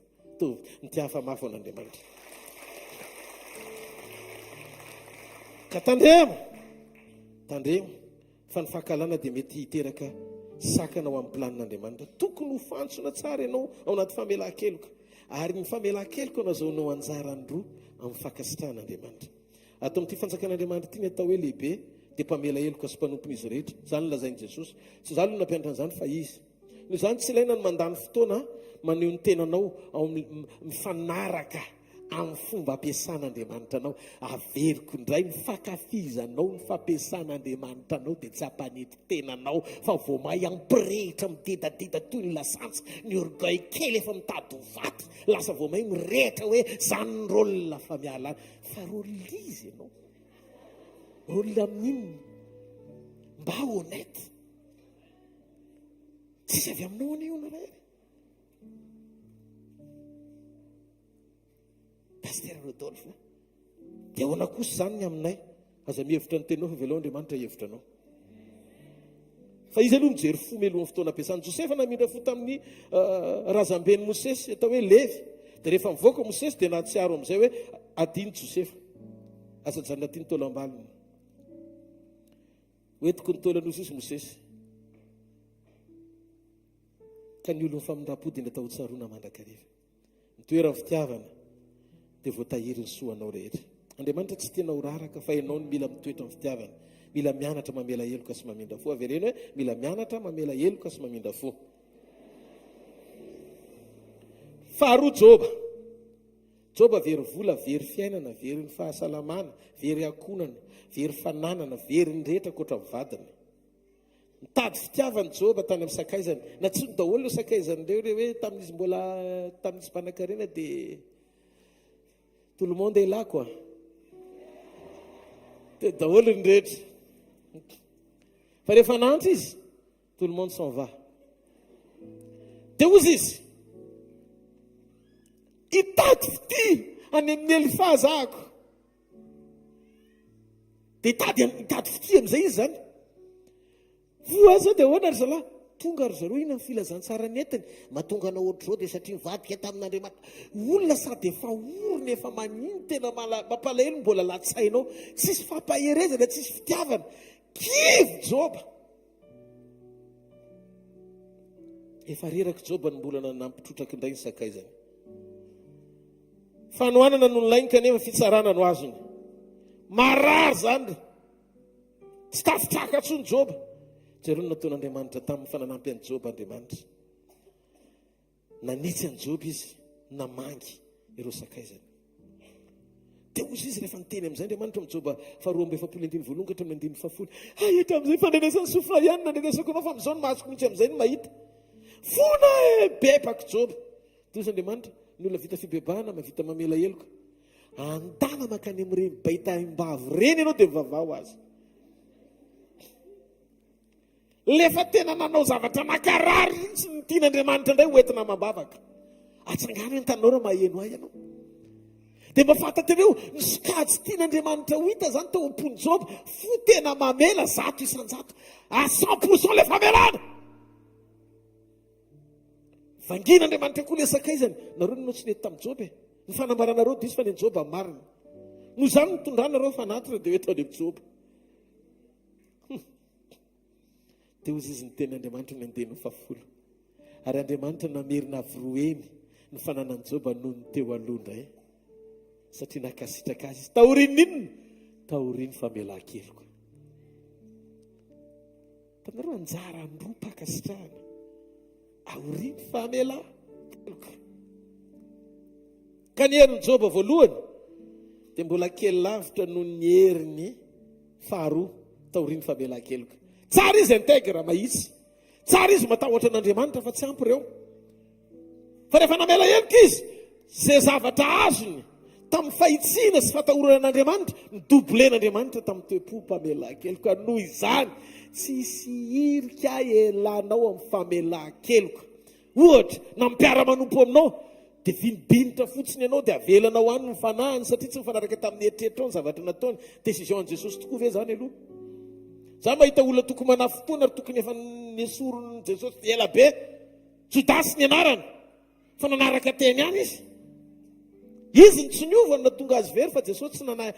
Zany mahatonga amin'ny tena rehefa nao fidiny efa mahagaga fa na inona zany ny tao amin'i Jesosy natonga azy nandohalika eny andritry ny adiny iray satria adiny 12 izy vao mpianatra 12 adiny iray saky mpianatra zany nandoly eny adiny iray tao. Jodasy gina efa nentina ambavaka eny Jodasy. Ka zao izy ianao mila mamaly ny antson'Andriamanitra amin'izay nitondrany amambavaka anao. Jereo masina akaikinao manapa-hevitra ny amely ianao hoe. Alleloia. Ka ny lolo-po manakana anao tsy hisitraka. Fa ny famela-heloka kosa mahatonga anao andray avy roa eny. Restitution, rétablissement nomen'Andriamanitra ny Joba taorian'ny famela-keloka. Ka ny famela-keloka dia manomenao fitahiana mitobaka amina qualité mihoatra noho ny teo aloha. Rehefa mamela heloka Joba, teo izy Andriamanitra taminy, Joba, ianao ny noko fa tsy nisakaizanao. Ka Andriamanitra zany tsy miheny tatotry ny olona maloto fo zany. Aza mandoandoalika ianao nefa tsy mahavita mamela heloka any fa sady tsy henony ny tsy fantatry ny zavatra lazainao. Betsaka ne zany ny olona tsy mandray valibavaka sy ninina dia ny hafa nomeny tsy nefa mifonony tsy mety miova. Aza manome tsiny onction Saint-Esprit zany. Tsy mamalintsony anga ny ositra sa tsy mamalintsony ny fanamasina. Fa efa mpina zay mba nangataka fa angany henony. Diovy ny fo! Zay madio am-po no ahita. Ny fahalebiazana ny fantsakain'Andriamanitra sy ny fiarahana aminy. So rehefa mianjera ny olona aloha rehefa metra-tanana, rehefa mitsangana vemy izy, be lolo-po be mihitsy fa midaraboka fotsiny rifo. Tenenina akaikinao mamela heloka ianao hoe. Maneho an' Jesosy hoy izay mamela heloka. Maneho an' Jesosy izay mivavaka ho an'izay manenjika azy. Maneho an' Jesosy fa izay tsy manozona fa mila mianatra ianao. Io vava mangaikaingana manozona io hozonao daholo ny mpamosavy eto an-tanàna, izay manakana ny anjara voatendrinao dia hozononao daholo. Mba eritrereto hoe raha nanozona ny levo ahy Josefy, tsisy Mosesy zany tsony. Ombadika ireny olona mbola tsy miova fo ireny fa ratsy, dia misy zavatra tsara tian'Andriamanitra ampiasana azy. Tsy marety aika ao an'Andriamanitra. Aza mandany fotoana manozona avy amin'ny lolo-po sy fahakalana. Tsemboka mihitsy ianao amin'ny teny tsy fantatra amin'izany, mbola miaraka amin'ny teny tsy fantatra, glaklo sakakapa riririririririr.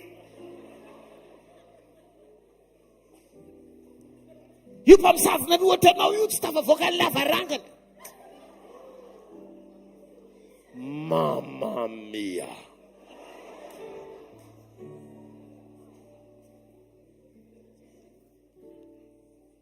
Mission tsy accompli. Atorony Jesosy, andao tsika tena zao mila veryntsika eo amin'ny Jesosy. Zay mahatonga ilay zavatra rehetra tsy maintsy hisy-panitsiny. Raha tsy hisy mpanitsy ohatry koa ane mandeha gona daholo ny zavatra rehetra. Mampikatso fiainana ny tsy famela-keloka. Ka aza mandany foana mandohalika hoe 40 jours de nuit de prière.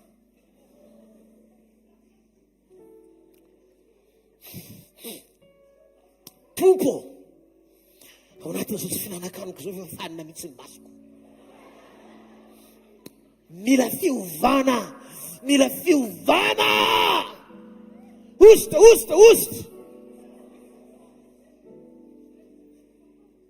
Nefa ny ato, voaka avy 40 jours ianao, fanena mijery trida.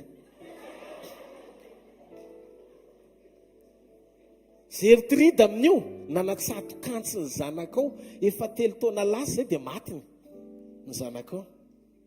Dia anao vo avy mifady anina, dia ny ona tamin'ny jery trida sady fanopanina. Tonga dia lotika be ny fonao. Iny ny jery trida mpamono ny zanako. Andriamanitra tsy andrin'iny, za vo avy mifady anina zao, hitan'iny ny anjohan'iny. Dia jereo masino akaikinao mamela heloka. Tena jereo ampitiavana tsara, mamela heloka. Alleluia. Alleluia. Tsy afaka namita ny zavatra rehetra Jesosy raha tsy efa avy namela heloka izy. Ozy izy tamin'ilay jiolahy mamela ny helony fa tsy fantan'izay ataony. Ozy tamin'ilay nanindrona azy ny lany voany. Tsy nitsangana tamin'ny maty zany izy raha tsy namela heloka. Zany hoe maty tao zany izy dia tao ny raisiny raha tsy namela heloka. Fandroany ny anarana ambony indrindra mihoatra noho ny anarana rehetra. satria nanety tena olona izy ka nanaiky hatramin'ny fahafatesana namelany helitsika ary teo amin'ny toerantsika zany mesiantsika Jesosy avy any Nazareta. Halleluja. Izy ny ohatra tsara indrindra ho an'ny fiangonana ary izy no atoroko anareo zany rehetra zany tsy za zany fa izy. Amen. Mandendrika antsika ny fahakalana ny lolom-po ny fanamarina tena ary tandremo fa ota mitarika ota ny lolom-po satria matoy ianao zay lolom-po tia teny ianao zay mbola tsy maty eo amin'ny nofo ianao mora mamela rehefa everinao fa tsy mahalala an'le olona ianao sy zay nataon'le olona dia vitanao fa raha vao manomboka miseho amin'izay le natao oleo dia tokony hitondram-bavaka ianao hanova azy lasa ianao koa tafiditra tao amin'le voasarika satria vesaran'ota ny ota misarika ota. Aza mba sina olona anankiray mitoetra maloto zany moa ao anatinao avelao izy. Halleluja. Za misy zavatra anankiray zay tena tsy tiako very mihitsiny. Efa lasa daholo nisy fotoana ny zavatra rehetra, efa nisy fotoana zay vakitrano, efa nisy fotoana zay very zavatra be dia be. Fa tsy nampaninina ala izy. Tsy mampaninina na miverina rehetra tsy miverina. Fa ny anahy kosa aloha azafady azangalariny zany fifaliako fa tsy omeko anao. Fifaliako tsy avelako isangalatra zany mihitsiny. Ny olona manana destiny ngeza be dia olona famelan-keloka. Manana fahadiova-po, tehirizo ny fonao, aza mora tafotoana, avelao any dia mamela. Jesosy anefa namela Petera melohan'ny fotoana ny odinany ary. Ary izy ny teny mamela tsy hoe mamela foana, mamela impito miverina impito amin'ny fitopolo impito. Dia ndany hoe jereo Stefana farany ao amin'ny asan'ny apôstôly toko fafito ny andiny fito amin'ny dimapolo ka hatramin'ny andiny faha-enimpolo Stefana sy ny famelan-keloka. Manome fitsaharana ny famelan-keloka. Ny fitoerana anaty famelan-keloka ohatran'ny Stefana dia mampitsahatra fosy fanahy, manamora ny fampakarana ny Stefana eo amin'ny Jesosy. Tonga dia hitany Jesosy ny joro. Ny olona nitsenainy Jesosy voalohany alohan'ny hampakarana ianao koa dia Stefana. Teo ankavanany ray mihitsy izy ny joro napakatra Stefana mpamela heloka. Tandremo sao mitory-teny ao anaty lolom-po, ao anaty fahatezerana, tsy asoanao zany. Ny zavatra ilen'Andriamanitra aminao tsy tsara ilay zavatra toriana sy nisan'ny olona mioraka mihaino anao. Na nandray fanasitrana, nandray famonjena, nandray mirakla, na nisy maty nitsangana ara tsy izay no namaiky an'Andriamanitra fa madio fo velo ianao. Zareo Stefana navelany Paoly. Olona namono azy dia zareo fa mivojen'Andriamanitra sady nitsenain'Andriamanitra izy. Mivavaky Stefana namonjy amin'ny Paoly. Raha io azo ataonao fahatosona oelony anezo zavatra nataon'izao. Mamotsitra tsara mihitsy koa raha Stefana. Misy zavatra goavana ara-panahy ho an'i Stefana. Ina ny ara-panahy? Havoroeny. Satria natilina tsy tiana.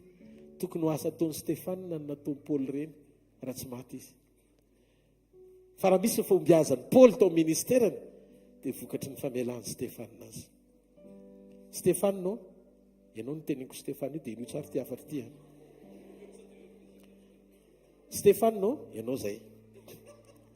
Mahita Paoly ao anaty Saoly.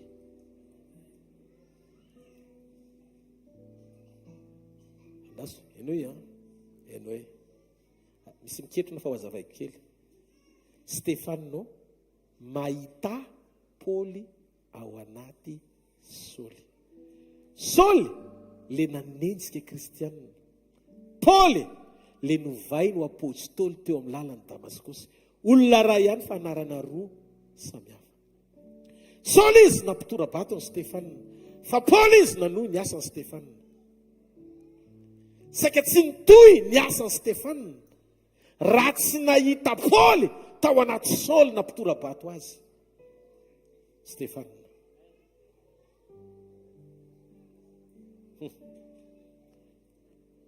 Stefano, aza vela ho faty ao anaty Saoly Paoly. Avelao izy. Teteny aminao a. Indraindray, le olona kailahinao ohatran'ny Josefy reny mihitsy le tian'Andriamanitra hanafitra anao. Tsy fantatry ny rahalahy iny dia nakalainy Josefy. Kanefa kay Mesia hamonjy azy ao anaty mosary. aza hozonona aloha moa izy Stéphane, mila mifamindram-ponao izy mba ho teraka ao anaty soly le vrai Paul. Ho any mpanao rima sy rapy indray zao zany. Halleluja! Tandremy Stéphane.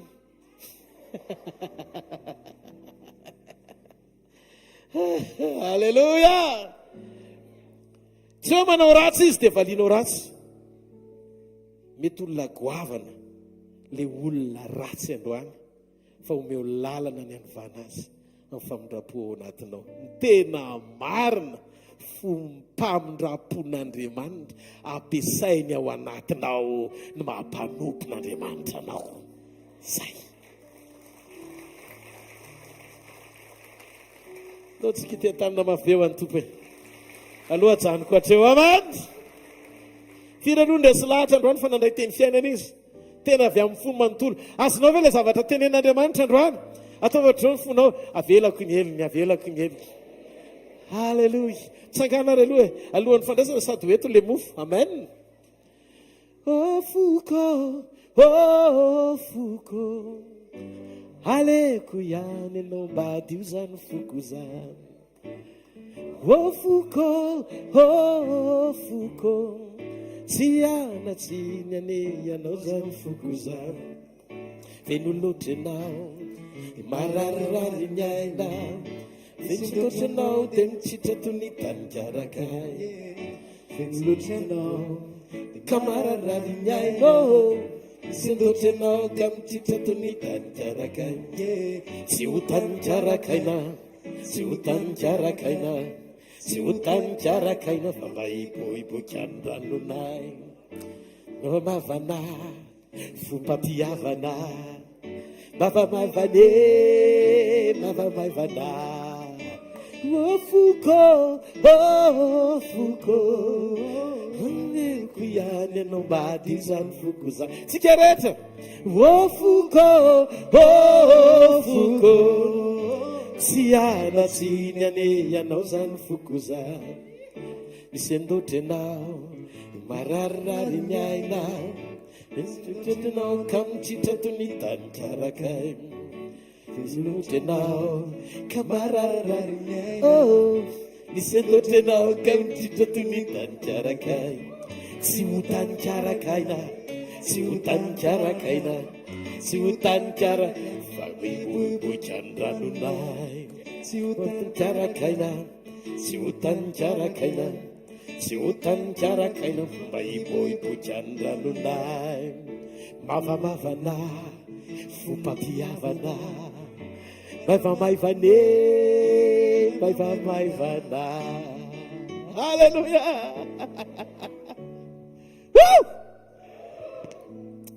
Renao ve le famarirana teo? Mahita androany ho an'ny fo izay tena manakitoetra ao anaty fahadiovana. Mora ny mihainao an'izany, fa sarotra ny mialan'izany raha ela be loatra ny nanazaranao ny fonao hiaina tamin'ilay système nekenao ho karaktera. Nekenao karaktera izay mitsy zay. Zay zay. Dia misy rehefa manontany pastera, mety tany eo tahaka ny any an-tany. Pastera zany natany ny tany pastera fa raha tsy zany teto lanitra.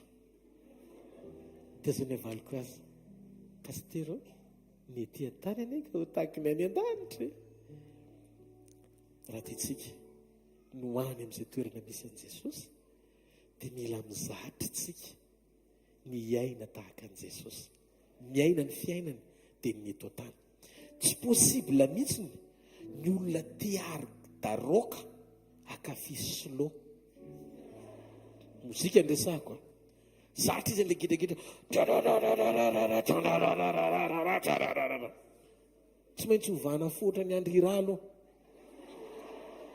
Amen. Zay vao manomboka manandran-tanina amin'izay dia tia worship. Halleluja. Amen. Tsy mampanina ny pasteur ihany zany. Fa zavatra tiako tonga ao anatin'ny fonao dia zao.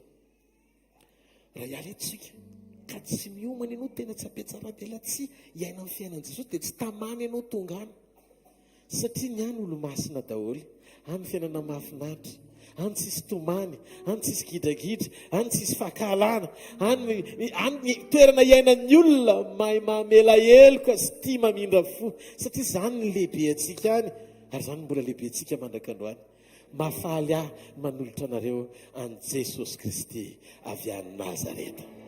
Amen. Izy modelitsika kopiany daolontsika rehetrarehetra ary na hiala eto azy tahaka azitsika satria ny nofo no antsika ny rano ny sotrotsika dia azagaga raha hovaintsika anahakendrika azy. Wow, misaotra amin'izany révélation zany Andriamanitra.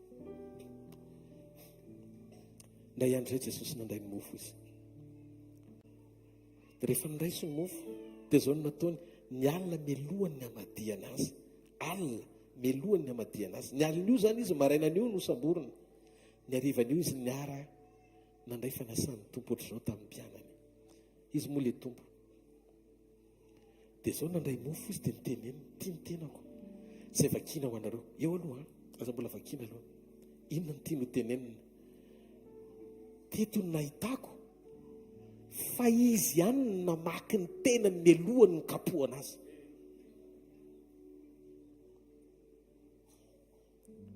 Marina zany ny Jaunina 10:18 tsisy afaka manolotra ny haiko ka mono azy any fa zay ihany manolotra azy. Ary zany rehefa avy eo ny maka azy, zany hoe ny tompo ny fanapahan-kevitra ny zavatra rehetra dia efa nyvitainy melohan'ny fotoana natanterahany azy. Izy velona no anao fa tsy izy maty. Vakiny le mofo maneho ny tenany, dikan'izay tandindo ny tenany kapohana izy ny vakiny. Dia tireto hoe le romanina zany tsy mahafantatra ny nataony ny kapoka azy nanombo azy namaky azy dia normal ihany izy amin'ny azo fijaliana raha miteny hoe tsy fantan'izay taony satria na zaho koa rehefa nanao an'izy talohany anaovany ahy.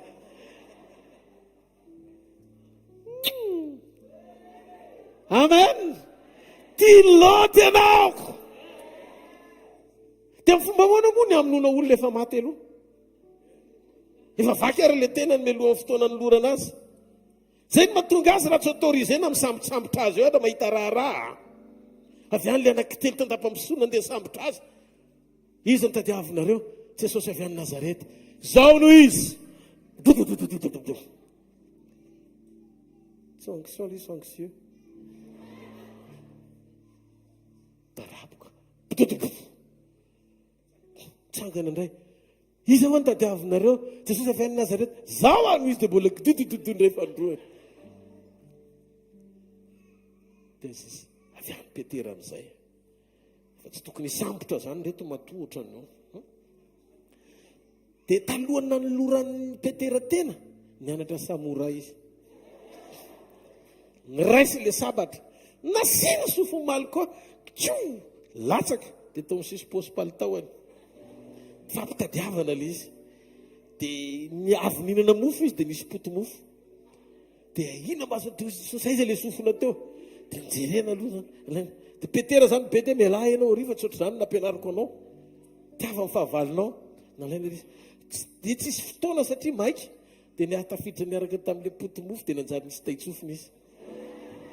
Mipetaka le sofina. Tsika ianao fa misy toe-po tiako ho fantatra olona andeha hisambotra anao mbola anaovanao fahagagana. Tsy ao amin'ny mirakla mihitsy ny porofom-panehoana ny tena herin'Andriamanitra fa miafinao ambadiky ny fiovampo, ny tena vrai mirakla fiovampo. Satria tsy ny olona rehetra ny miova fo, tsy voatery andray fiovampo izay olona nandray mirakla. Androany eto Jesosy, eto ity efa vitanao anao ny zavatra rehetra.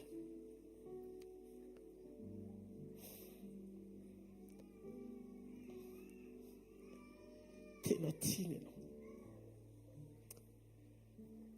Dia mpafantatra anao izy ny hasarobidy ny famonjena. Dia mpafantatra anao izy mba hiorenanao tsara, hanananao fiainam-baovao amin'ny fiovampo miaraka aminy. raha Jesosy ho tompo sy mpamonjy ny fiainanao manokana. Apetrao izy hanapaka ny ao anatinao. Fotoana izao tena iovanao. Fa Jesosy tompo tamin'ny alazaina madiana azy tena indray ny mofo. Rehefa nivakiana ilay izy dia nisotro izy hoe tia ny tenako izay vakiana ho anareo.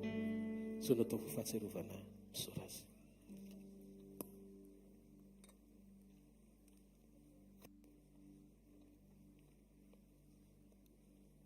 Taka izany koa ny ranom-boaloboka manambara ny rano fanekena vaovao izay nalatsany ho famelana ny fahotantsika. Mahafantatra hoe fa rehefa nalatsa ny rano tsy tao Getsemane fa efa nataony teo mifandraisana milohan'ny fotoana hanolorany sy andatsahany rano tao Getsemane. Ny rano famelan-keliko ao anaty kaopy dia maneho fiombonana aminy, satria rehefa voavelany helikao sy voasarina ny fahotanao dia libra ny fiainam-pananao. Miaina amin'ny fafahana sy fitehirizana ny po-madio, satria namelany heloka dia mamela heloka. Misora azy.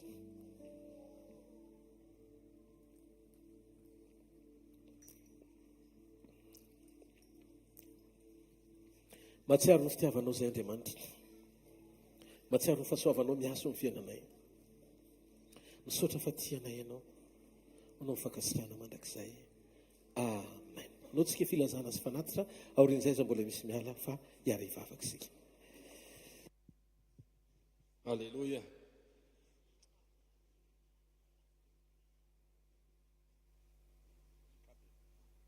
Alléluia. Miarabantsika amin'ny anaran'i Jesosy. Miarabantsika izay izao vao tonga eto misy maromaro nareo. Dia fiadanan'ny tompo amintsika tsirairay avy. Tsy tonga eto ianao hitady mpanompon'Andriamanitra fa tonga eto hitady an'i Jesosy. Alléluia. Anao fampiarana kely tsika amin'ilay fanatitra tao anatin'ny toriteny teo. Ataovy libre fruit tsara ny fonao. Ataovy madio tsara ny fonao aloha alohan'ny ametrahana n'iny fanatitra iny ao anatin'iny fanatazana iny. Tsy maninona mena lalana kely tsika dia fa SMS raha ohatra ka, satria araka ny tenen'ny mpanompon'Andriamanitra teo raha vao mialy eto tsika dia sao dia efa mirava vao tavaverina eto. Fa tsy maninona raha mbola tadidinao dia alefaso SMS dia hoe mifona rahalana, mifona rahanapavy. Mamela ny heliko dia mamela koa. Dia tonga dia miatra ny tenin'Andriamanitra amintsika tsirairay avy. Manatanteraka izany tsika izao dia ataovy ampifaliana, ataovy tena feno Andriamanitra ao anatinao. Alléluia. Dia manaraka izany rehefa avy eo moa fotoanantsika fotoanan'ny tanora. Dia mijanona kely ny tanora, ny club d'enfant manana fotoana rehefa avy eo. Dia fotoanantsika amin'ny herinandro latsinainy, talata, larobia manana sekoly eto amin'ny asa fanompoana, sekoly tsy andoavam-bola maimaim-poana, ahitana fiainana. Raha natsikaritra nareo teo misy vavolombelona maromaro teo, dia misy fandraisany amin'ny tenin'Andriamanitra ilay vavolombelona miatra teo amin'ny fiainan'zareo. Mampatsiahy ny zavatra tany amin'ny sekoly, na ny fatongavana mivantana tany amin'ny sekoly, dia nampisy fiatraikany teo amin'ny fiainany. Dikan'izany reny fotoana ireny tsy hoe tsisy atao mpanompon'Andriamanitra dia tao mba moriporina fotoana isa-maraina fa ohatran'ny mainamaina izy zany. Fa ny tena marina ianao mihitsy ny tian'Andriamanitra hovaina vaovao. Amen. Amen. Laha amin'ny fitoraka hatramin'ny valora sasany ny sekoly etsy super U Analakely na shop io izay alalantsika azy deuxième étage. Amin'ny fitoraka hatramin'ny valora sasany. Raha tsy haivina koa izay olona tonga tamin'ny fitora dia tonga dia nandray. Mba araroty zany, araroty ilay fotoana. Latsinainy manokana ny sekoly mpamana olana. Talata sekoly ny fanasitranana ary ny alarobia, sekoly ny tokantrano sy fanambiana toetra. Araroty ireo fotoan'ireo fotoanantsika moa zoma mazava ho azy, zoma fanotronana eto manomboka amin'ny efatrora ary ny sabotsy eto ihany koa manomboka fitora maraina. Fanentanana kely miaraka amin'ny bodikely ministrise amin'ny larobia avy izao amin'ny 4 décembre ao amin'ny ivokolo Analakely. Misy invitation ohatran'ity manomboka amin'ny 3 ora sasany dia récupérenao izy ity afaka alaina any amin'ny kotsifojy sa kotsifojy eny mitovy daholo zany mitovy daholo zany fa any Mahamasina misy an'izay dia eny afaka mihinan-kanina kely ao anao dia alaify ity any mba maka ny toerana kelikely any le toerana dia mba amin'izay mba azo antoka fa mahazo toerana ianao a voninahitry ny tompo amin'ny alarobia io a amin'ny 3 ora sasany amin'ny alahady kosa alahady 8 décembre dia misy ihany koa iarahantsika amin'ny New Cold sy pasteur Njiva lahady any amin'ny petite salle palais des sports na petit palais ny mety daholo koa zany fa any amin'ny palais des sports dia eo amin'le kely a dia ao indray fotoanantsika miaraka amin'ny New Cold sy pasteur Njiva manomboka amin'ny 3 ora ny alahady 8 décembre. Alléluia. Dia ny fotoanantsika manaraka 2 décembre amin'ny fotoana izay iarahantsika eto krismasy mahagaga andao aloha tehaka mafy be tsika ho an'i Jesosy. Dia azadino 21 décembre espace relation bypass no fotoanantsika amin'izany mbola raha tantaraina eto ato ny detay. Misy zavatra adino teto Maly firavaka tsy hoe sarobidina any alesy fa firavaka aloha ohatran'ny karazana kavina anankiroa ray ihany kavina ray ihany a dia mino fa tsika reto tsisy manao kavinila fa mety manana ny kavina ilany zay le olona manana azy dia mba manatona ny pasteur Sandratra tsy atakalo voly ny pasteur Sandratra mba menazy maimaimpona. Alleluia. Andao tsika hitsangana re misy faly veloha eto androany faly ianao a andao tsika nintranotanantsika tian'loana ahafahana opportunité ho antsika afaka nanolotra fanatitra afaka nanao fahafolo-karenina zay sacrifice nataonao raha amin'ny anaran'i Jesosy misaotra anao zay fa sarobidy loatra amin'ny fotoana zay arahanay aminao na oviana dia eo foana ianao manambara amin'ny fahamarinana misaotra raha eo androany zay raha manatateraka ny fanatitra fahafolo-karenina sacrifice dia atolotray miaraka amin'izany koa ny fonay le fonay le tianao adio tanteraka Andriamanitra zany nomenay anao a dia raiso ankasitrao zany mba ho voninahitry ny anaranao rery ihany amin'ny anaran'i Jesosy a. Alleluia. Amen. Andao tsika tehaka mafy a voninahitr'Andriamanitra. Alleluia.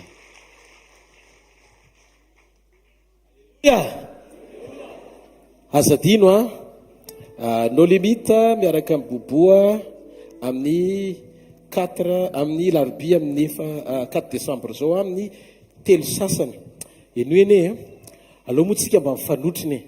Amen. Mba tongava anome voninahitra n'Andriamanitra ao anatin'izy hafa mihitsy ny hafanana rehefa ho daholo tsika mba miombo sady zany ataovany trony tanan'izay maheno mba andao za mandeha foana rehefa mandeha reo ny mpiara-manompo re any ahako mandeha tena manotrona tena miaraka ao manome voninahitra n'Andriamanitra ohatra zany koa amin'ny lahady ao amin'ny petit palais tsika rehetrarehetra amin'ny firy moa izy io pasteur amin'ny 3 ora ihany koa lahady larobia amin'ny firy amin'ny 3 larobia aiza le toerana ivokolo Analakely dia hoany zany tsika amin'ny larobia tsika rehetrarehetra. Amen. Dia amin'ny lahady koa amin'ny 3 zany fiakovana zany tena fotoana mihitsy amin'ny 10 novambra ty alohan'ny fiafarana sy nanomboan'ny volana Desambra ny fisaorana sy fakasitranan'Andriamanitra atao vitako any teneno kaikina atao vitako any ianao amin'ny larobia hoe ao amin'ny ivokolo hoe Analakely amin'ny 3 ora sasany dia amin'ny lahady koa hoe ao amin'ny petit palais amin'ny 3 ora sasany dia ataovatra zany andao ity atanina mafy eo an'Andriamanitra arifalytsika isotra an'Andriamanitra fotsika manontolo. Alleluia. Iza vonina zay vonina no alleluia.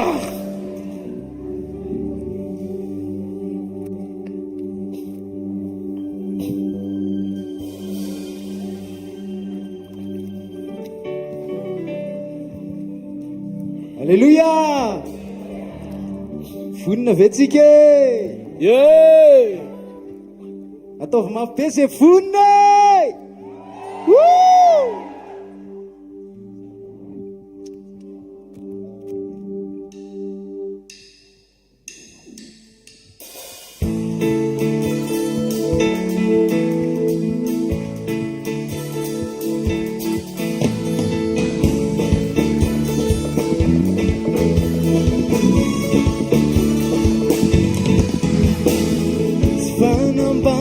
fa tezitsena hoe fa tsy haiko ny angina hoe avelao am'zao hoe niavantina raha tiana tokoa resana ihany aloha Jesosy famonjena tsy mandehandeha ho azy safidy efa nomeny ho avy izy akany anazy fotoanany raha efa atsy melabe zay nateraky indray ihany mandeha Niandro famidram-po kely sisa itsena zegny amin'ny raony lanitrisika Niandro famidram-po zay dena miambo-po utavele tianta Sisi akivilivili fanu nisutsu namami Sisi anapakevitra mtoerano Umani kiunidi na andia nonasi Siafakilazi nawe Sinisi napate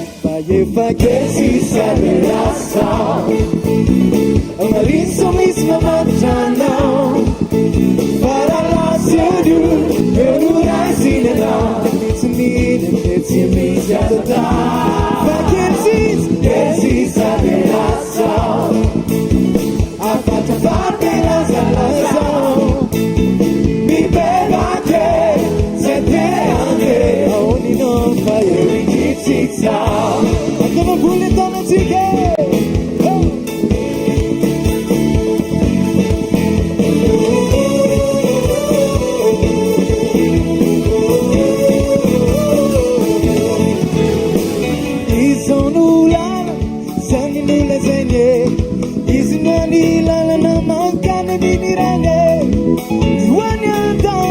Vida que anda se visualiza da vida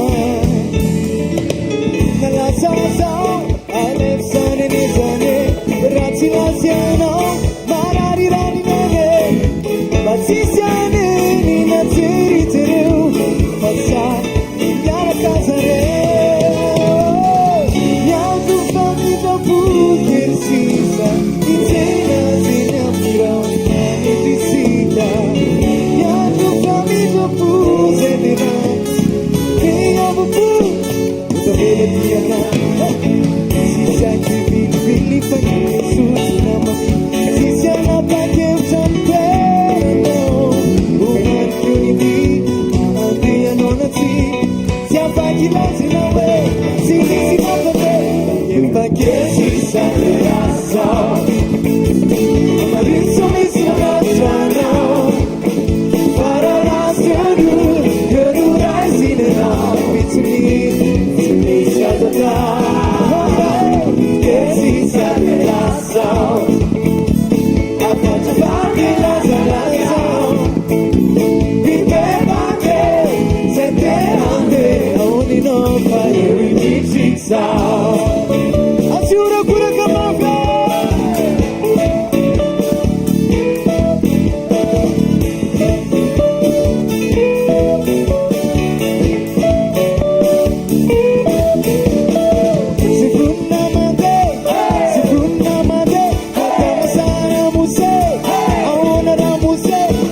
sarotro raha manono ny anaranao misy fahefana ao am-bavakao ny fahefana sy ny fanapana ao amin'ny fanjakana fitaovam-piady ary ny famariny ny anaranao no antony tombo misandrao ny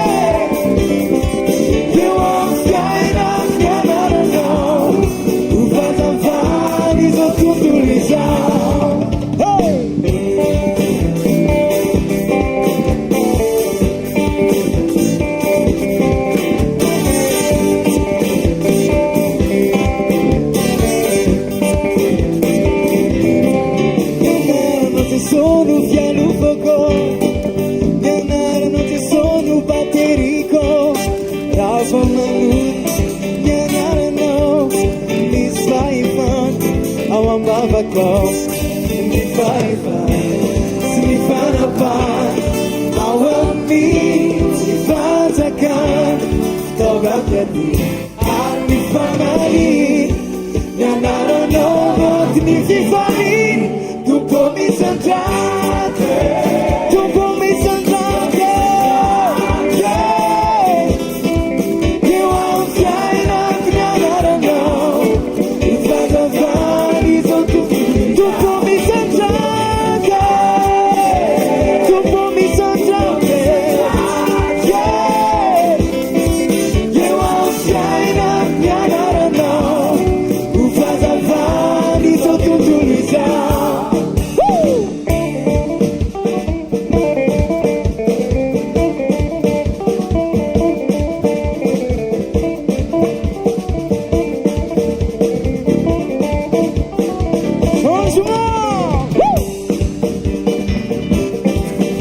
Cura Camauga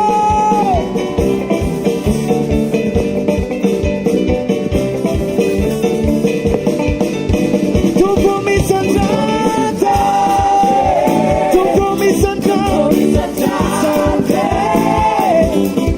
eo amin'ny fiainako ny anaranao fanjavany tombo misandrady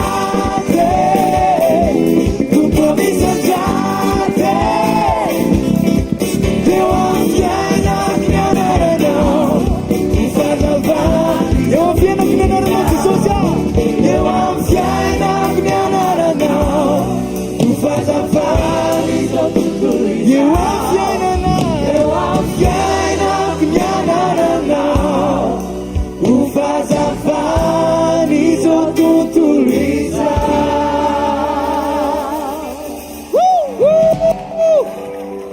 Alleluia! Tena tsara tarehy be daholo nareo. Fa maninona ny tsara tarehy nareo? Sady vao vela heloka amin'ny mpamela heloka. Andao ity atanina mafy be ho an'Andriamanitra. Amen! Osy izy Andriamanitra tamikaina. Saika tsy hitako ihany no nataonao. Fa ny tarehinao mimepangana ao anatinao. Fa raha tsara ny toetranao, miramirana ny endrikao. Amen! Ndao tsika isotran'i Jesosy ny amin'ny fanasitranana. Sotrany amin'ny fanasitranana fo Andriamanitra. Sotrany amin'ny fiovampo, ny amin'ny teny fiaina sy ny fananao izay miazo amin'ny fiainanay. Misaotra satria noho ianao dia tanteraka izany. Noho ny amin'ny teninao sy ny fahamarinanao dia tanteraka izany. Koa tsy raha avy izay tonga eto indray kasika avy aminao. Oka ny kasika aho hiditra lalina hatrany amin'ny tonona sy ny tsoka. Aneo fanasitranana, anafaka, anadio, andrava izay tsy nambolenao rehetra ao anatin'ny tenan'ny olombelona izay namboarinao. Aoka amin'ny fiainam-pananay tena iorina tsara amin'ny sitraponao. Tehirizy izay fa namasinao. Tehirizy izay. Mba voatahiry ny solika. Hitsenana amin'ny mpapakatra. Mba ho viritsiny dimy endry. Fa tsy ho dimy adaly eny an-dalana. Mandehana amin'ny anaran'i Jesosy Kristy. Fatononoko tanan'Andriamanitra mahery sy ny sandry ny aninjitra tsy hiala na hiaisitra eo amin'ny fiainanao mandrakizay. Mandana fa izay zavatra rehetra tanterahanao dia ho amin'ny tany sy mpanehoana ny voninany manomboka androany. Betsaka ny ahita sy tazana anao, tsy ianao tsony no hita fa izy no hita eo amin'ny toeranao, ary tsy ianao tsony no velona fa Kristy velona ao anatinao. Mandana fa ho voazo ny fanoloran-tenanao, ho voatahiry ny fitondran-tenanao, ary Jesosy Kristy tompon'ny asa, tomponao ilay naneny sy nifidy ianao dia hifaly amin'ny fotoam-pampakarany ianao. Raiso ny fanasitranana amin'ny lafiny rehetra, na amin'ny fiainam-pananao, na amin'ny ainao, na amin'ny ratra-po, na amin'ny aretina mihitsy eo amin'ny vatanao. Manonona amin'izao fotoana izao ongotan'Andriamanitra zany dia tsy ho tafatoetra otsony. Voaprofita maso ara-medikaly ny fiongotan'ny aretina tsy ho ao amin'ny vatanao, na ao amin'ny rahanao, na ao amin'ny tovanao, amin'ny anaran'i Jesosy avy any Nazareta. Mandidy ianao mba ny tana mahery-pahasoavan'Andriamanitra mandehana fa ny fitiavany eo aminao mandrakariva. Hitanareo ny Jehovah ka hiaro anareo, mamirapiratra ny tavany aminareo ny Jehovah ka mindrafo aminareo, mananatra ny tavany aminareo ny Jehovah ka minareo fiadanana, amin'ny anaran'i Jesosy. Amen. Aza miala kely vetivety fotsiny, afatra kely fotsiny. Tsika rehefa manao zavatra, ny mpiara-mivavaka amintsika sy ny ekipa ato amintsika dia mba mianatra tsika amin'ny fanoana. Ataovy amen na moa. Dia na manao ohatra zao bodikely, manao veronayfson, manao ny simazava, manao new cold, asa fanompona daholo zany, miray ato anatin'ny asa fanompona. Dia ataovy azo antoka fa Jesosy Kristy miaraka amintsika, izy no amin'ny fiainantsika, dia mba ataovy izy anatin'ny programanao fa tena azahoanao hery. Misy fotoantsika ny eto hoe voatry ny teny foana, voatry ny teny foana, fa any amin'ny worship koa tena zavatra hafa koa anatin'ny fiakofana sy fiderana ohatr'ireny, zavatra voarainao.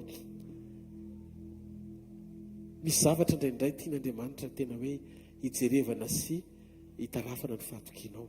Andao amin'ny fanoana foana amin'ny fotoana rehetra, isaky ny zavatra hetsika ataon'i Jesosy amin'ny alalan'ireo zanak'Andriamanitra ato anatin'ny iraka, dia mijorontsika amin'ny fanoana. Tsangany ny tananao raha mba resy lahatra ianao miaraka amiko, tena zany mihitsy pastera, averany tena zany mihitsy hoe pastera kony saroaro amin'ny fahasoavany, fahasoavan'Andriamanitra matoizao, fahasoavan'Andriamanitra matoizao anareo. Amen. Veloma tompoko.